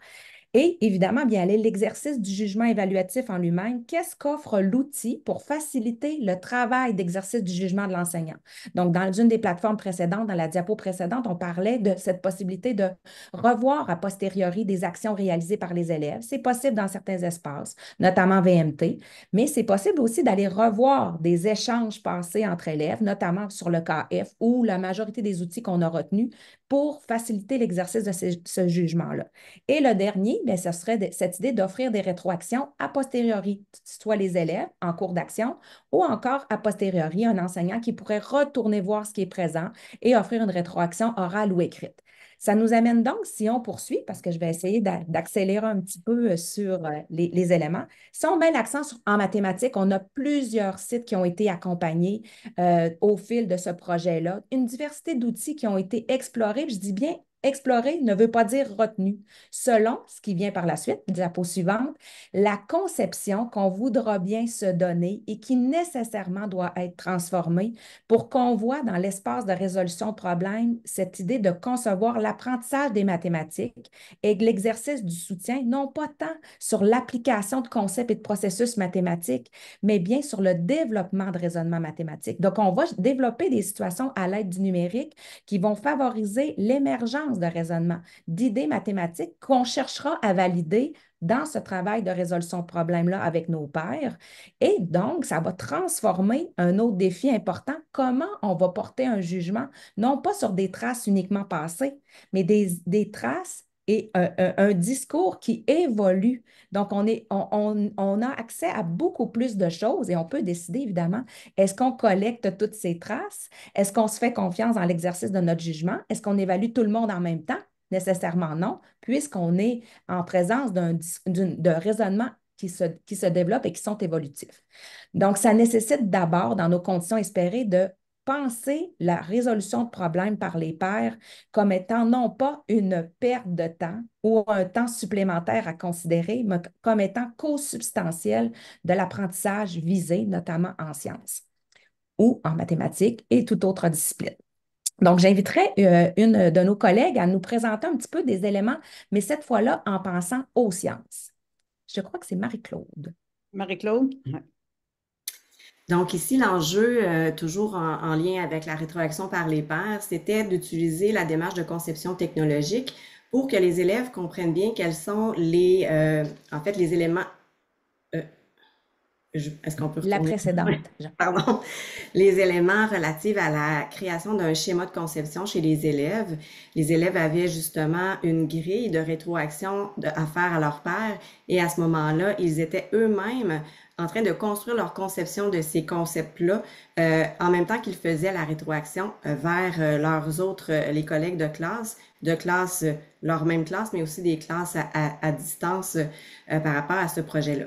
Donc, la conception justement de la résolution de problèmes était vraiment intéressante puisqu'ils avaient à échanger à l'aide justement du forum d'écriture. On voit moins les échafaudages, mais avec les personnes enseignantes, on a créé une série d'échafaudages qui répondaient justement aux besoins et on a eu la chance de pouvoir faire une deuxième itération pour revoir ces échafaudages-là au service des élèves qui avaient vécu une première année le projet. Pour ce qui est maintenant des enjeux qui sont spécifiques là, à tout ce qui est de l'ordre de l'auto-évaluation, voire de l'évaluation par les pairs, donc notamment en lien avec l'utilisation du numérique naturellement, il y a des conditions qu'on a ciblées comme étant essentielles dans la mise en place de ces éléments-là. Donc, quand on va parler d'auto-évaluation, d'implication active de l'élève, sur l'écran notamment, là, on va parler de l'importance, en fait, de comprendre les objectifs qui sont poursuivis par cette auto-évaluation-là. L'auto-évaluation ne doit pas être simplement une finalité, une note qu'on se met, une cote, une image qu'on rend, mais bien doit faciliter l'introspection, le regard réflexif sur ses apprentissages. Puis pour ça, c'est important de bien expliquer, de prendre le temps de modéliser, en fait, qu'est-ce qui est attendu et d'amener l'élève à comprendre pourquoi il fait ça. En fait, c'est également important de faire un retour aussi. Donc, quand on parle de sciences, d'évaluation, d'auto-évaluation en maths, de comprendre la démarche, le raisonnement que les élèves ont utilisé. Puis pour ça, en fait, le retour en groupe, voire le partage entre les élèves est fondamental pour qu'ils puissent être amenés à réfléchir sur les différentes variétés de démarches qui peuvent être adoptées pour résoudre une même tâche. Donc, bien entendu, à travers ça, les rétroactions constructives des pairs ont leur place, ont leur importance. Accompagner les élèves dans l'enseignement aussi de qu'est-ce qu'une bonne rétroaction, qu'est-ce qu'une rétroaction constructive, c'est également fondamental. On va parler aussi de l'équilibrage des rétroactions fournies par les pairs sur la rétroaction numérique. Oups, juste un petit peu trop vite, j'étais au dernier point. Donc, les conditions, en fait, c'est de s'assurer aussi qu'à l'intérieur de la classe, bien, on puisse, ou à l'intérieur des groupes qu'on va faire, les groupes d'élèves qui vont s'offrir une rétroaction, donc de varier ces équipes-là de sorte à réduire certaines inégalités qui pourraient survenir quand c'est les élèves eux-mêmes qui peuvent choisir leurs camarades. Donc, encore une fois, importance d'accompagner les élèves. On va toujours revenir avec cette condition-là liée à la rétroaction finalement constructive. Donc, on sait que c'est difficile pour un enseignant même de formuler. On doit l'accompagner dans développer une rétroaction qui est constructive. Donc, pour les élèves, c'est les mêmes défis, c'est les mêmes enjeux. Belle, je te laisse la parole ici. Excuse-moi. Peut-être que je laisserai la conclusion à Thérèse, à moins que Thérèse me fasse signe que oui, j'ai encore une petite minute, mais sinon, je lui céderai la parole. Prends 30 secondes. Donc, quand on poursuit cette idée de penser l'analyse des traces numériques, bien, il y a des questions qu'on doit se poser. On peut mettre en place cette idée que l'évaluation par les pairs fait partie intégrante de l'activité d'apprentissage et d'évaluation. Et l'exemple que vous avez, hein, c'est des perspectives qui ont été données dans un espace logiciel pour que les différentes équipes puissent aller prendre, par exemple, des critères, un guide d'autocorrection qui avait d'abord été développé à l'école, mais qu'on essaie d'adapter pour le rendre transparent aux élèves, mais d'adapter aussi pour que les élèves voient la pertinence. Donc, les élèves ont exercé le jugement sur une réalisation de leur père pour enrichir le processus et on peut poursuivre hein, cette dynamique-là d'évolution de ce qui est développé pour enrichir le travail de nos élèves. Donc, l'évaluation n'est pas une fin, mais fait partie du processus de la suite du processus d'apprentissage. Donc, On revient à Thérèse, Marie-Claude avec la prochaine oh, diapositive. pardon. Ici, dans la prochaine diapositive, ce que l'on peut observer, c'est comment les élèves peuvent travailler la compétence appréciée. Si on regarde la prochaine diapo, s'il vous plaît. Où est-ce que les élèves, à l'aide du la knowledge... prochaine diapo, Jean. En fait, mon ordi plante, je ne sais pas pourquoi. Moi aussi, hein? Ouais, j'espère que ça va venir. OK. Super. Donc, les élèves pouvaient travailler la compétence appréciée à l'aide du Knowledge Forum où est-ce qu'ils travaillaient à développer une vision commune de l'appréciation littéraire avec une série d'échafaudages. On parle presque d'une évaluation appréciative collaborative et qui préparait les élèves à offrir une rétroaction constructive à partir justement d'idées qui sont liées au programme de formation. Si on va à la seconde, la prochaine diapositive, c'est à peu près la même chose qu'on a travaillé, que je vous ai présenté dans l'autre diapo. On travaillait à une évaluation formative basée sur certains concepts liés à la démarche de conception et les élèves avaient eux-mêmes à faire une rétroaction à leurs collègues, encore une fois à propos de ces concepts-là, à partir justement d'un échafaudage construit que les élèves connaissent, qu'ils avaient déjà utilisé, mais on a fait justement le transfert à partir d'une grille existante et on l'a construit, co-construit sur le forum d'écriture. C'est à mon tour. Alors, c'est sûr que dans l'école en réseau, on met en place des outils collaboratifs. Puis à ce titre, dans cet exemple-là, on voit où est-ce que, dans cet exemple d'activité, on voit comment la collaboration est au service de l'apprentissage. Donc, c'est un exemple d'évaluation formative où la rétroaction des élèves devenait de la co-élaboration de connaissances parce que c'est un projet de co-construction des apprentissages, donc des connaissances, sur une société en univers social.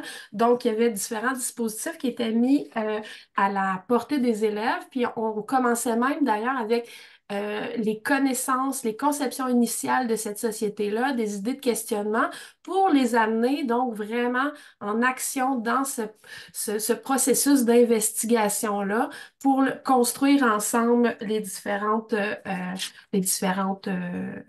connaissances sur la société. C'est intéressant aussi le principe par lequel les élèves, parce qu'ils sont en collaboration, en construction, mais les élèves avaient à vérifier, à valider les informations qui étaient partagées, qui étaient recherchées, et ça faisait vraiment donc un vrai exemple de apprendre ensemble. Donc, à ce titre, on a beaucoup utilisé le forum d'écriture aussi, différentes plateformes numériques là, pour les aider.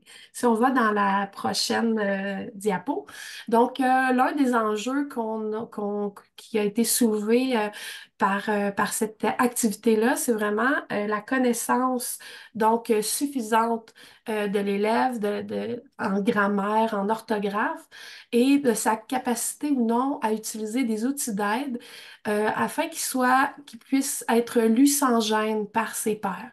Donc ici, on a un bémol pour des élèves, par exemple, qui seraient en très grande difficulté, puis qui auraient plus en difficulté en français, par exemple, en écriture, en lecture. Donc ça, c'est un petit bémol qu'on a soulevé. Puis, ce qu'on se rend compte, c'est que parmi les conditions facilitantes, c'est que on cherchait à avoir en place des outils d'aide qui fournissent explications et non de la correction automatique. À ce titre, et avant que le ministère donne des consignes par rapport à l'IA, on a expérimenté un KF qui nous aidait à avoir certaines suggestions, donc de correction, autant sur la forme, donc sur les idées, mais autant sur le fond aussi pour aider à corriger la structure, l'orthographe. Et ces boutons d'aide, donc, étaient gradués selon l'âge, donc vraiment pour aller dans le sens des élèves, de l'âge des élèves. On peut passer à la prochaine diapo.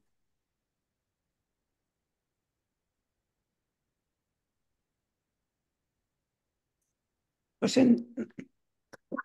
Jean, as-tu le même problème que moi? Oui, c'est un Oh. constat. Donc, Il y a un bug qui s'est développé là, récemment. dans le fond, ben, si je vais essayer de poursuivre quand même si on n'a pas la diapo. On donnait des exemples là, dans la présentation où est-ce que le collabo, donc le collabot, donc cet outil robot conversationnel, venait vraiment soutenir l'élève dans ses idées, mais dans le développement aussi de celles-ci, dans la compréhension que l'autre pouvait avoir des idées formulées à l'écrit. Donc, Est-ce qu'on pourrait passer à Mélanie? Mélanie, pourrais-tu essayer de prendre la main? OK, ça c'est voilà. Ouais. bien. Donc, rapidement, je vais me dépêcher en vous montrant que à gauche, on a donc certains commentaires, donc les perceptions des élèves quant à cette aide-là suggestive. Donc, on a des élèves qui, de premier abord, étaient très confortés donc dans leurs idées parce que le robot conversationnel avait appuyé, donc l'élève sentait dans son estime de lui, se sentait qu'il avait eu de bonnes idées.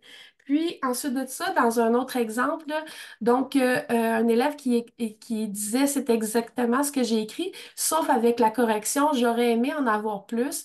Donc là, ce qu'on voit comme exemple, c'est vraiment une piste, donc une occasion de conversation, donc pour aller plus loin, donc avec le robot. Donc c'est vrai que le robot peut aussi offrir des rétroactions pour soutenir les apprentissages. Donc, dans le dernier exemple, on voyait qu'il y avait des suggestions. Donc, on voit une application de suggestion où est-ce que, par exemple, il y avait une erreur de vocabulaire. L'élève avait utilisé inspection au lieu de extinction pour parler de la disparition des plantes. Donc, le robot venait aider à situer ça correctement et bien sûr des erreurs d'orthographe. Et d'accord. Je passe la parole. Merci bien. Alors, je continue avec le dernier enjeu qu'on met en évidence ici dans cette présentation. La nécessité pour l'élève de prendre conscience de l'importance de développer sa compétence en matière d'utilisation du numérique. Avec tout ce qui se passe là, en ce moment sur les écrans, il y a des messages contraires qui sont envoyés aux élèves. On sait que entre utiliser l'écran à la maison pour faire toutes sortes de choses, notamment jouer, puis l'utiliser en classe pour faire des apprentissages à valeur ajoutée, bon, il y a une grande différence. L'importance, quand même, de pouvoir continuer d'utiliser le numérique à l'école, c'est indispensable, selon nous. Donc, deux conditions, qu'il y ait des conversations en classe dans cette matière, notamment par rapport à l'intelligence artificielle de ce temps-ci. Il y a des enseignants qui ne touchent pas à ça, mais qui disent comment ça devrait être utilisé. Il y a des conversations autour de ça, à tout le moins avoir ça, si on ne veut pas l'utiliser ou si on ne peut pas l'utiliser. Donc, aussi, utiliser le numérique dans un contexte qui est signifiant. Et ma question tout à l'heure par rapport à l'authenticité face à l'évaluation dans ce qui se passait en langue anglaise était directement axée là-dessus. Donc, en somme, on est devant un double enjeu. Augmenter qualitativement l'usage des technologies numériques et aussi offrir des opportunités d'apprentissage que celles-ci présentent, mais dans des opportunités qui ajoutent quelque chose. Et ce faisant, il faut réduire les disparités d'apprentissage. Prochaine diapo. Avec cela, il faut quand même continuer de regarder les iniquités. Il y a l'iniquité, ça a été mentionné tout à l'heure par Anne-Michel, hein, c'est du côté de l'enseignant. Et ça, c'est pas propre au fait qu'on utilise le numérique pour faire de la collaboration, hein, d'avoir davantage de compétences par les enseignants qui sont un peu similaires là, pour arriver à faire de la rétroaction qui permettent la valeur ajoutée. Donc, il y a exactement dans École en réseau, il y a une communauté de pratique. On pourrait penser à différentes communautés de pratique pour que l'enseignant participe là, et développe ses capacités. On a fait un article il y a quelques années qui montrait la pertinence de participer à une communauté de pratique et de faire son développement professionnel et également participer à des recherches. Donc, ici, vous avez une autre inéquité qui est du côté de l'élève et je laisserai la parole à Christelle. Oui, il y a eu déjà à quelques reprises, donc dans la présentation, l'idée en fait que la rétroaction par les pairs était importante. C'est un des éléments qui est ressorti dans les différentes activités qui ont été mises en place. Ce qu'il faut, en fait, ce qui est important pour les enseignants, c'est de comprendre que quand on fait de la rétroaction par les pairs, ben, en fait, tous les élèves vont pas être, ou tous les enfants, tous les jeunes, vont pas être soumis à au même type de rétroaction. Donc, il faut prendre en compte que derrière ces enfants, derrière ces jeunes, il y a des humains et des humains qui arrivent donc avec des différences individuelles importantes qui peuvent venir moduler la qualité et la quantité de la rétroaction qui va être faite. Ça va être en lien avec leurs compétences et leurs connaissances du numérique, puis aussi leurs compétences et leurs connaissances par rapport à la rétroaction.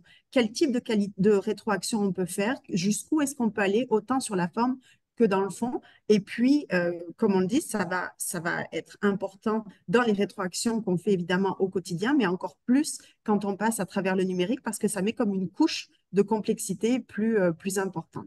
Donc, du coup, en fait, il y a quelques éléments gagnants, en tout cas des conditions gagnantes qu'on peut venir travailler pour essayer justement de limiter en fait les iniquités entre les élèves au regard de la rétroaction entre pairs.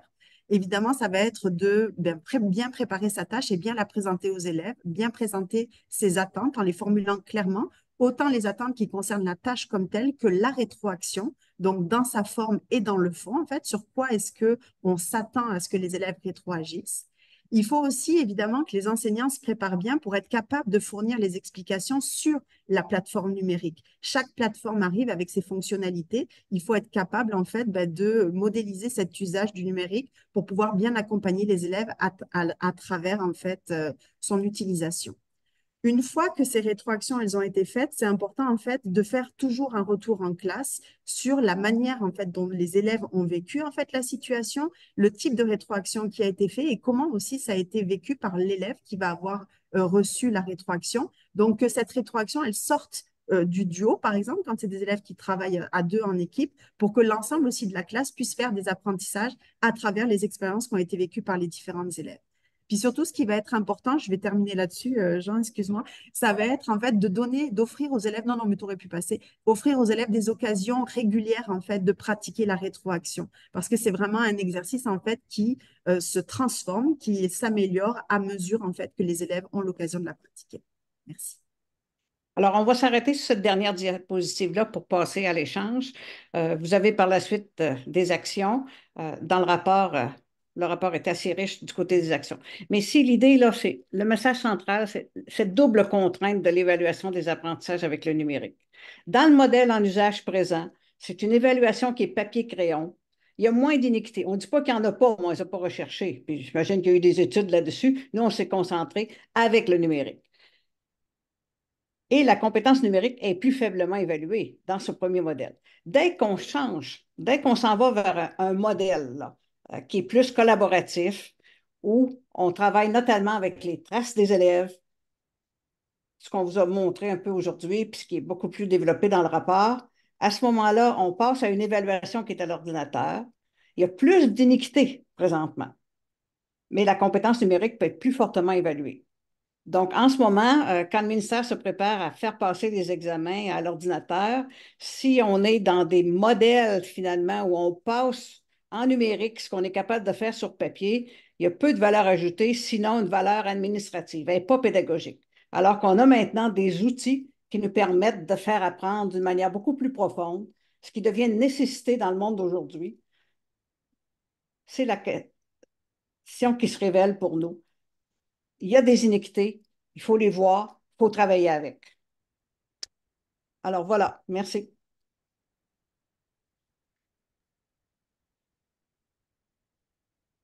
Je n'irai pas plus loin, là. On peut s'arrêter là-dessus. Ouais.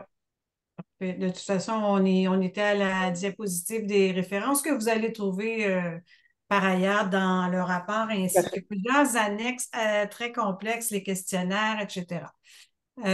Donc, on a je pense, question. Merci beaucoup pour cette présentation. Merci d'être toutes et tous présents. C'est toujours plus intéressant, dynamique. Est-ce que la durée du projet était de 3 ans, sauf erreur? Est-ce qu'en peu de temps, vous avez pu remarquer une diminution des inéquités au niveau des compétences numériques? Puis je parle là, juste vraiment de l'utilisation des outils, ou ça prendrait peut-être plus de temps pour voir une progression positive. Ouais. C'est-à-dire, dans un site donné avec les mêmes élèves, oui. Mais en même temps, c'est parce qu'on a varié beaucoup, hein. L'idée, c'était d'essayer d'aller à la pêche des inéquités dans toutes leurs manifestations. Ouais. Ouais, Ceci OK. étant dit, on était surpris de voir toutes les inéquités de niveau 1. On était quand même dans des classes où il y avait une pratique du numérique dans l'établissement, dans le CSS, dans l'école en réseau. Mais malgré ça, on était très surpris de voir les inéquités. Assez qu'on se dit qu'en ce moment, là, si le ministère passe à des examens de papier-crayon à numérique, il faudrait absolument laisser le choix aux élèves de faire l'un ou l'autre. La Je transition. pense que France pourra en parler là, assez loquemment là-dessus. Là. On était on est encore là, malheureusement. France, veux-tu ajouter un mot là-dessus? Oui, bien, effectivement. Puis c'est tant au niveau de l'accès Internet, la connexion, la fiabilité du réseau que dans l'équipement, donc qui est très désuet ou très usagé dans nos écoles. Donc, ce qui fait que ça a vraiment apporté de très grands obstacles à l'utilisation du numérique pour le développement de cette compétence-là numérique. Malheureusement. Ouais. Merci. Je vais céder la parole à Caroline. Je crois qu'il y a quelques questions qui nous attendent, qui vous attendent. Oui, merci Geneviève. Dans la présentation, vous avez parlé du KF, là, je ne sais pas si je vais bien le prononcer, je pense que c'est le Knowledge Forum. Donc, la personne demande, je n'ai pas nécessairement bien saisi ce que c'est, donc pourriez-vous m'informer? Fait que peut-être développer un petit peu sur ce concept. C'est ça, c'est le Knowledge Forum, le KF, et puis c'est le forum de connaissances. Marie-Claude a utilisé cette expression-là. On utilise un peu les trois expressions, mais KF, au plan international, on en est rendu à dire KF.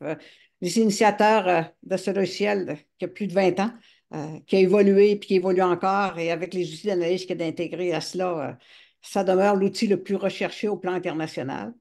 Du point de rechercher, c'est-à-dire des recherches qui portent là-dessus sur la valeur ajoutée. On est vraiment dans cette logique-là. Marie-Claude, voudrais-tu rajouter un mot là-dessus?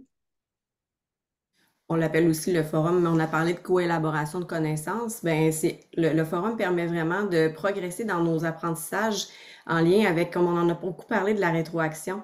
Le fait que l'on peut justement travailler avec cette progression, avec des échafaudages qui sont nommés, qui sont justement, comme vous l'avez souvent dit dans la présentation, la personne enseignante a un rôle important à jouer justement pour collaborer, travailler avec ses élèves, pour expliquer comment utiliser ce forum d'écriture justement au bénéfice d'apprentissage, comme on nomme plus en profondeur. Et on peut justement travailler cette série d'échafaudages-là au bénéfice d'atteindre des objectifs d'apprentissage variés. On peut l'utiliser en français, en mathématiques, en sciences. Et bien, il y a un potentiel énorme. Les élèves, je peux vous le dire, adorent utiliser le forum d'écriture.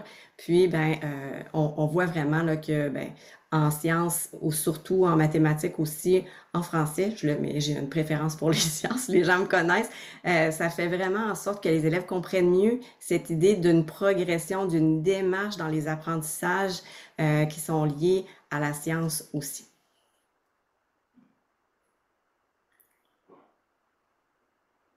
Mélanie avait le petit doigt levé, je ne sais pas si tu voulais rajouter quelque chose. Allez-y. Non, ce n'était pas sur le Knowledge Forum, mais sur la question précédente, mais la suivante m'invitera sûrement à rebondir. Parfait, donc je vais avec la prochaine question. C'est ce que je comprends, puis Mélanie, vous allez pouvoir répondre. Parfait. Donc, avez-vous exploré un peu des défis d'évaluation des compétences en français des élèves en apprentissage du français? Là, comme c'est dans l'apprentissage du français, je ne répondrai pas, mais si on peut aller sur les maths, j'aurai assurément une réponse. France, veux-tu y aller? Oui, absolument. Donc, dans le fond, l'apprentissage du français, ben, d'abord, le forum d'écriture, c'est un forum pour soutenir l'écriture, donc pour le développement de la pensée, la progression des idées. Donc, à ce titre, on est complètement en français. Puis pour pouvoir bien écrire, il faut pouvoir lire ce que les autres ont écrit pour pouvoir qu'il n'y ait pas de redite, pour aller plus loin, etc., etc. Donc, c'est un forum d'écriture, mais c'est un forum de lecture.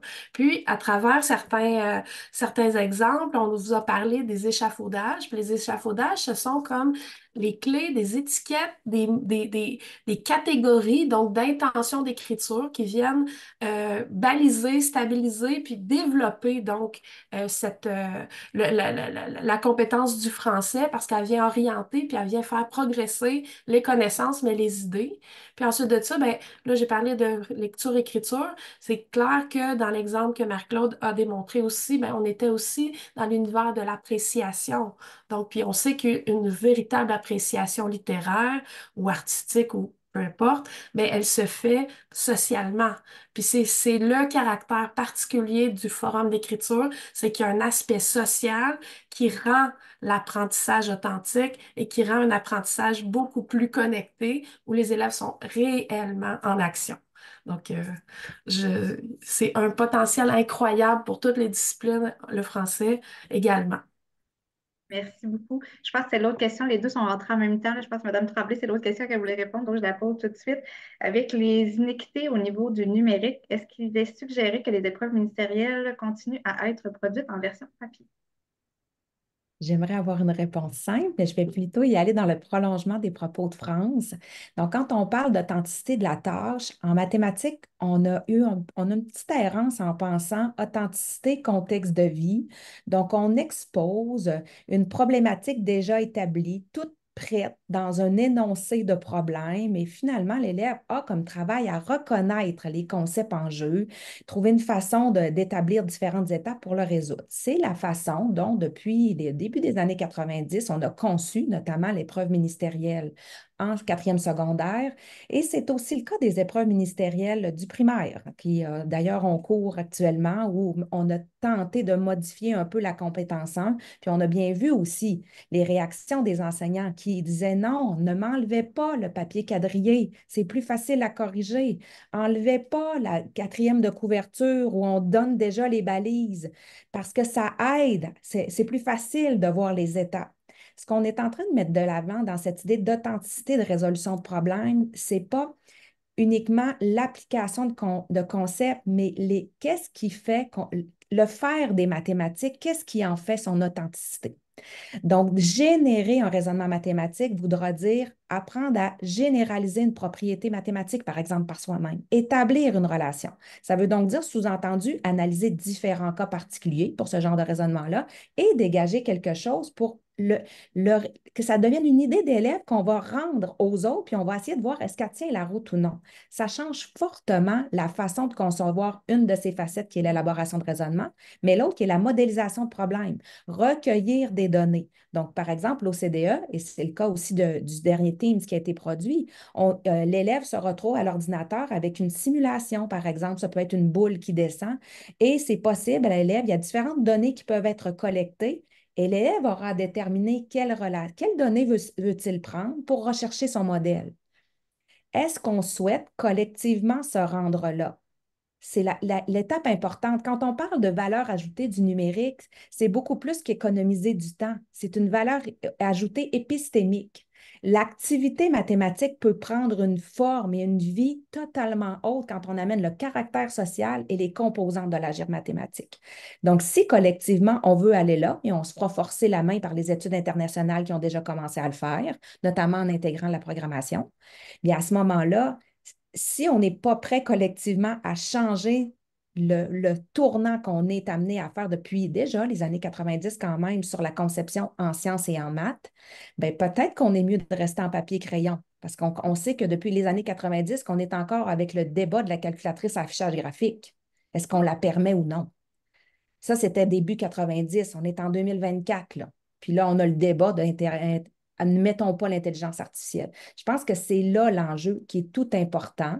Pour le moment, là, on a eu du ministre une proposition d'analyser justement le processus de modération des épreuves. Est-ce qu'il fait les notes qui sont générées sont bien correctes? C'est ça le mandat qu'on a eu. On n'a pas eu de mandat de transformer les épreuves, mais on a été informé qu'elles seraient maintenant de l'ordre numérique, mais pour traiter des données. Donc, la réponse est malheureusement pas si simple. J'espère que mon propos va alimenter cette réflexion sur le tournant qu'on devrait avoir sur l'agir mathématique. Oui, on espère aussi que tout le rapport, là, faut y penser. Pensez-y bien. Hein. Est-ce qu'on reste au niveau 1 ou on s'en va tranquillement au niveau 2? Est-ce que je peux me permettre un petit commentaire en réponse en suivi à ce que Mélanie a dit? Euh, En fait, aussi, il faut se rappeler que le numérique permet quand même une souplesse puis une flexibilité dans la façon de vivre les épreuves, les évaluations, chose que les épreuves éventuellement, tu sais, à l'échelle internationale, il y a plein d'épreuves qui ont ce volet-là très souple, en fait, quand on parle d'évaluation plus standardisée.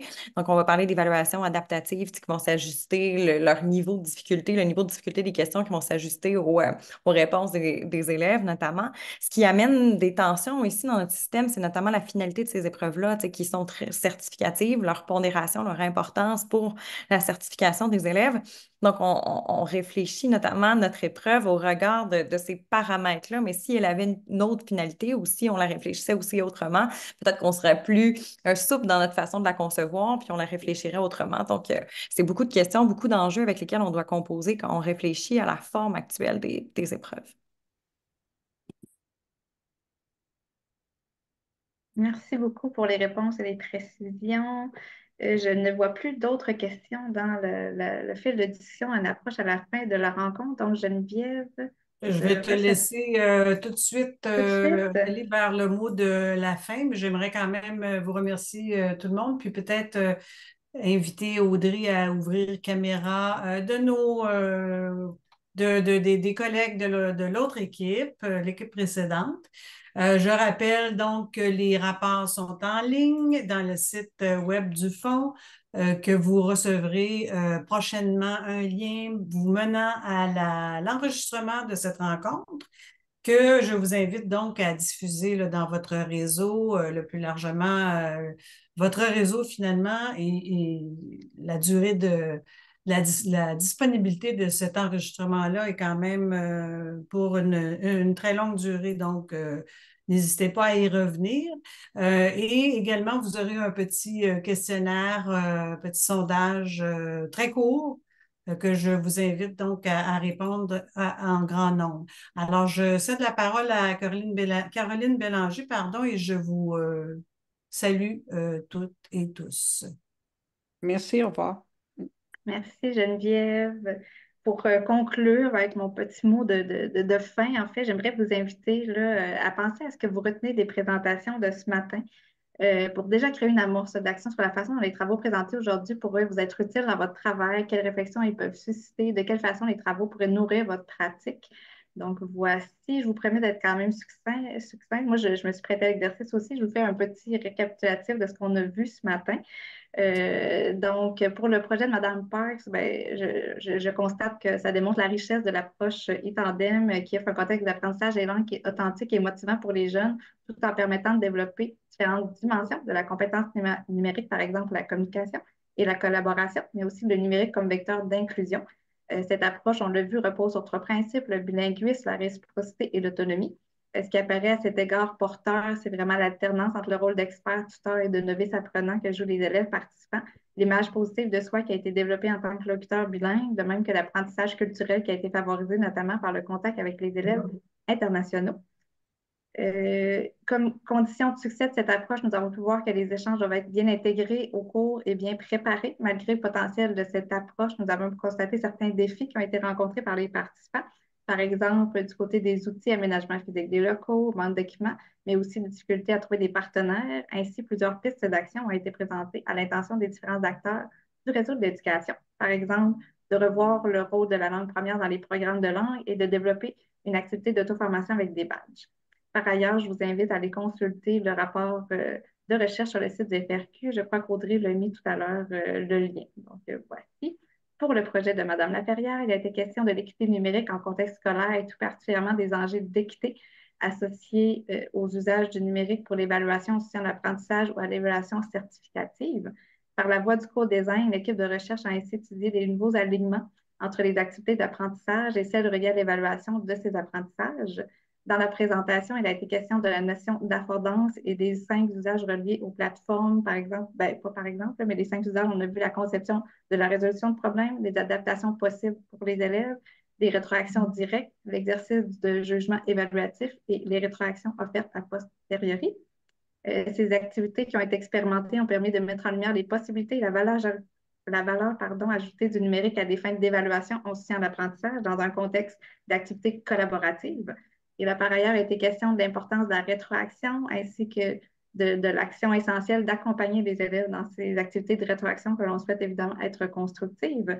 Néanmoins, les résultats présentés mettent en exergue la double contrainte sur laquelle Mme Laperrière nous avait laissé, donc du modèle en usage papier-crayon qui semble démontrer moins d'inéquité, mais où la compétence numérique est plus faiblement évaluée, avec le modèle, d'autre part, numérique suggéré qui présente possiblement plus d'inéquité, mais où la compétence numérique est plus fortement évaluée.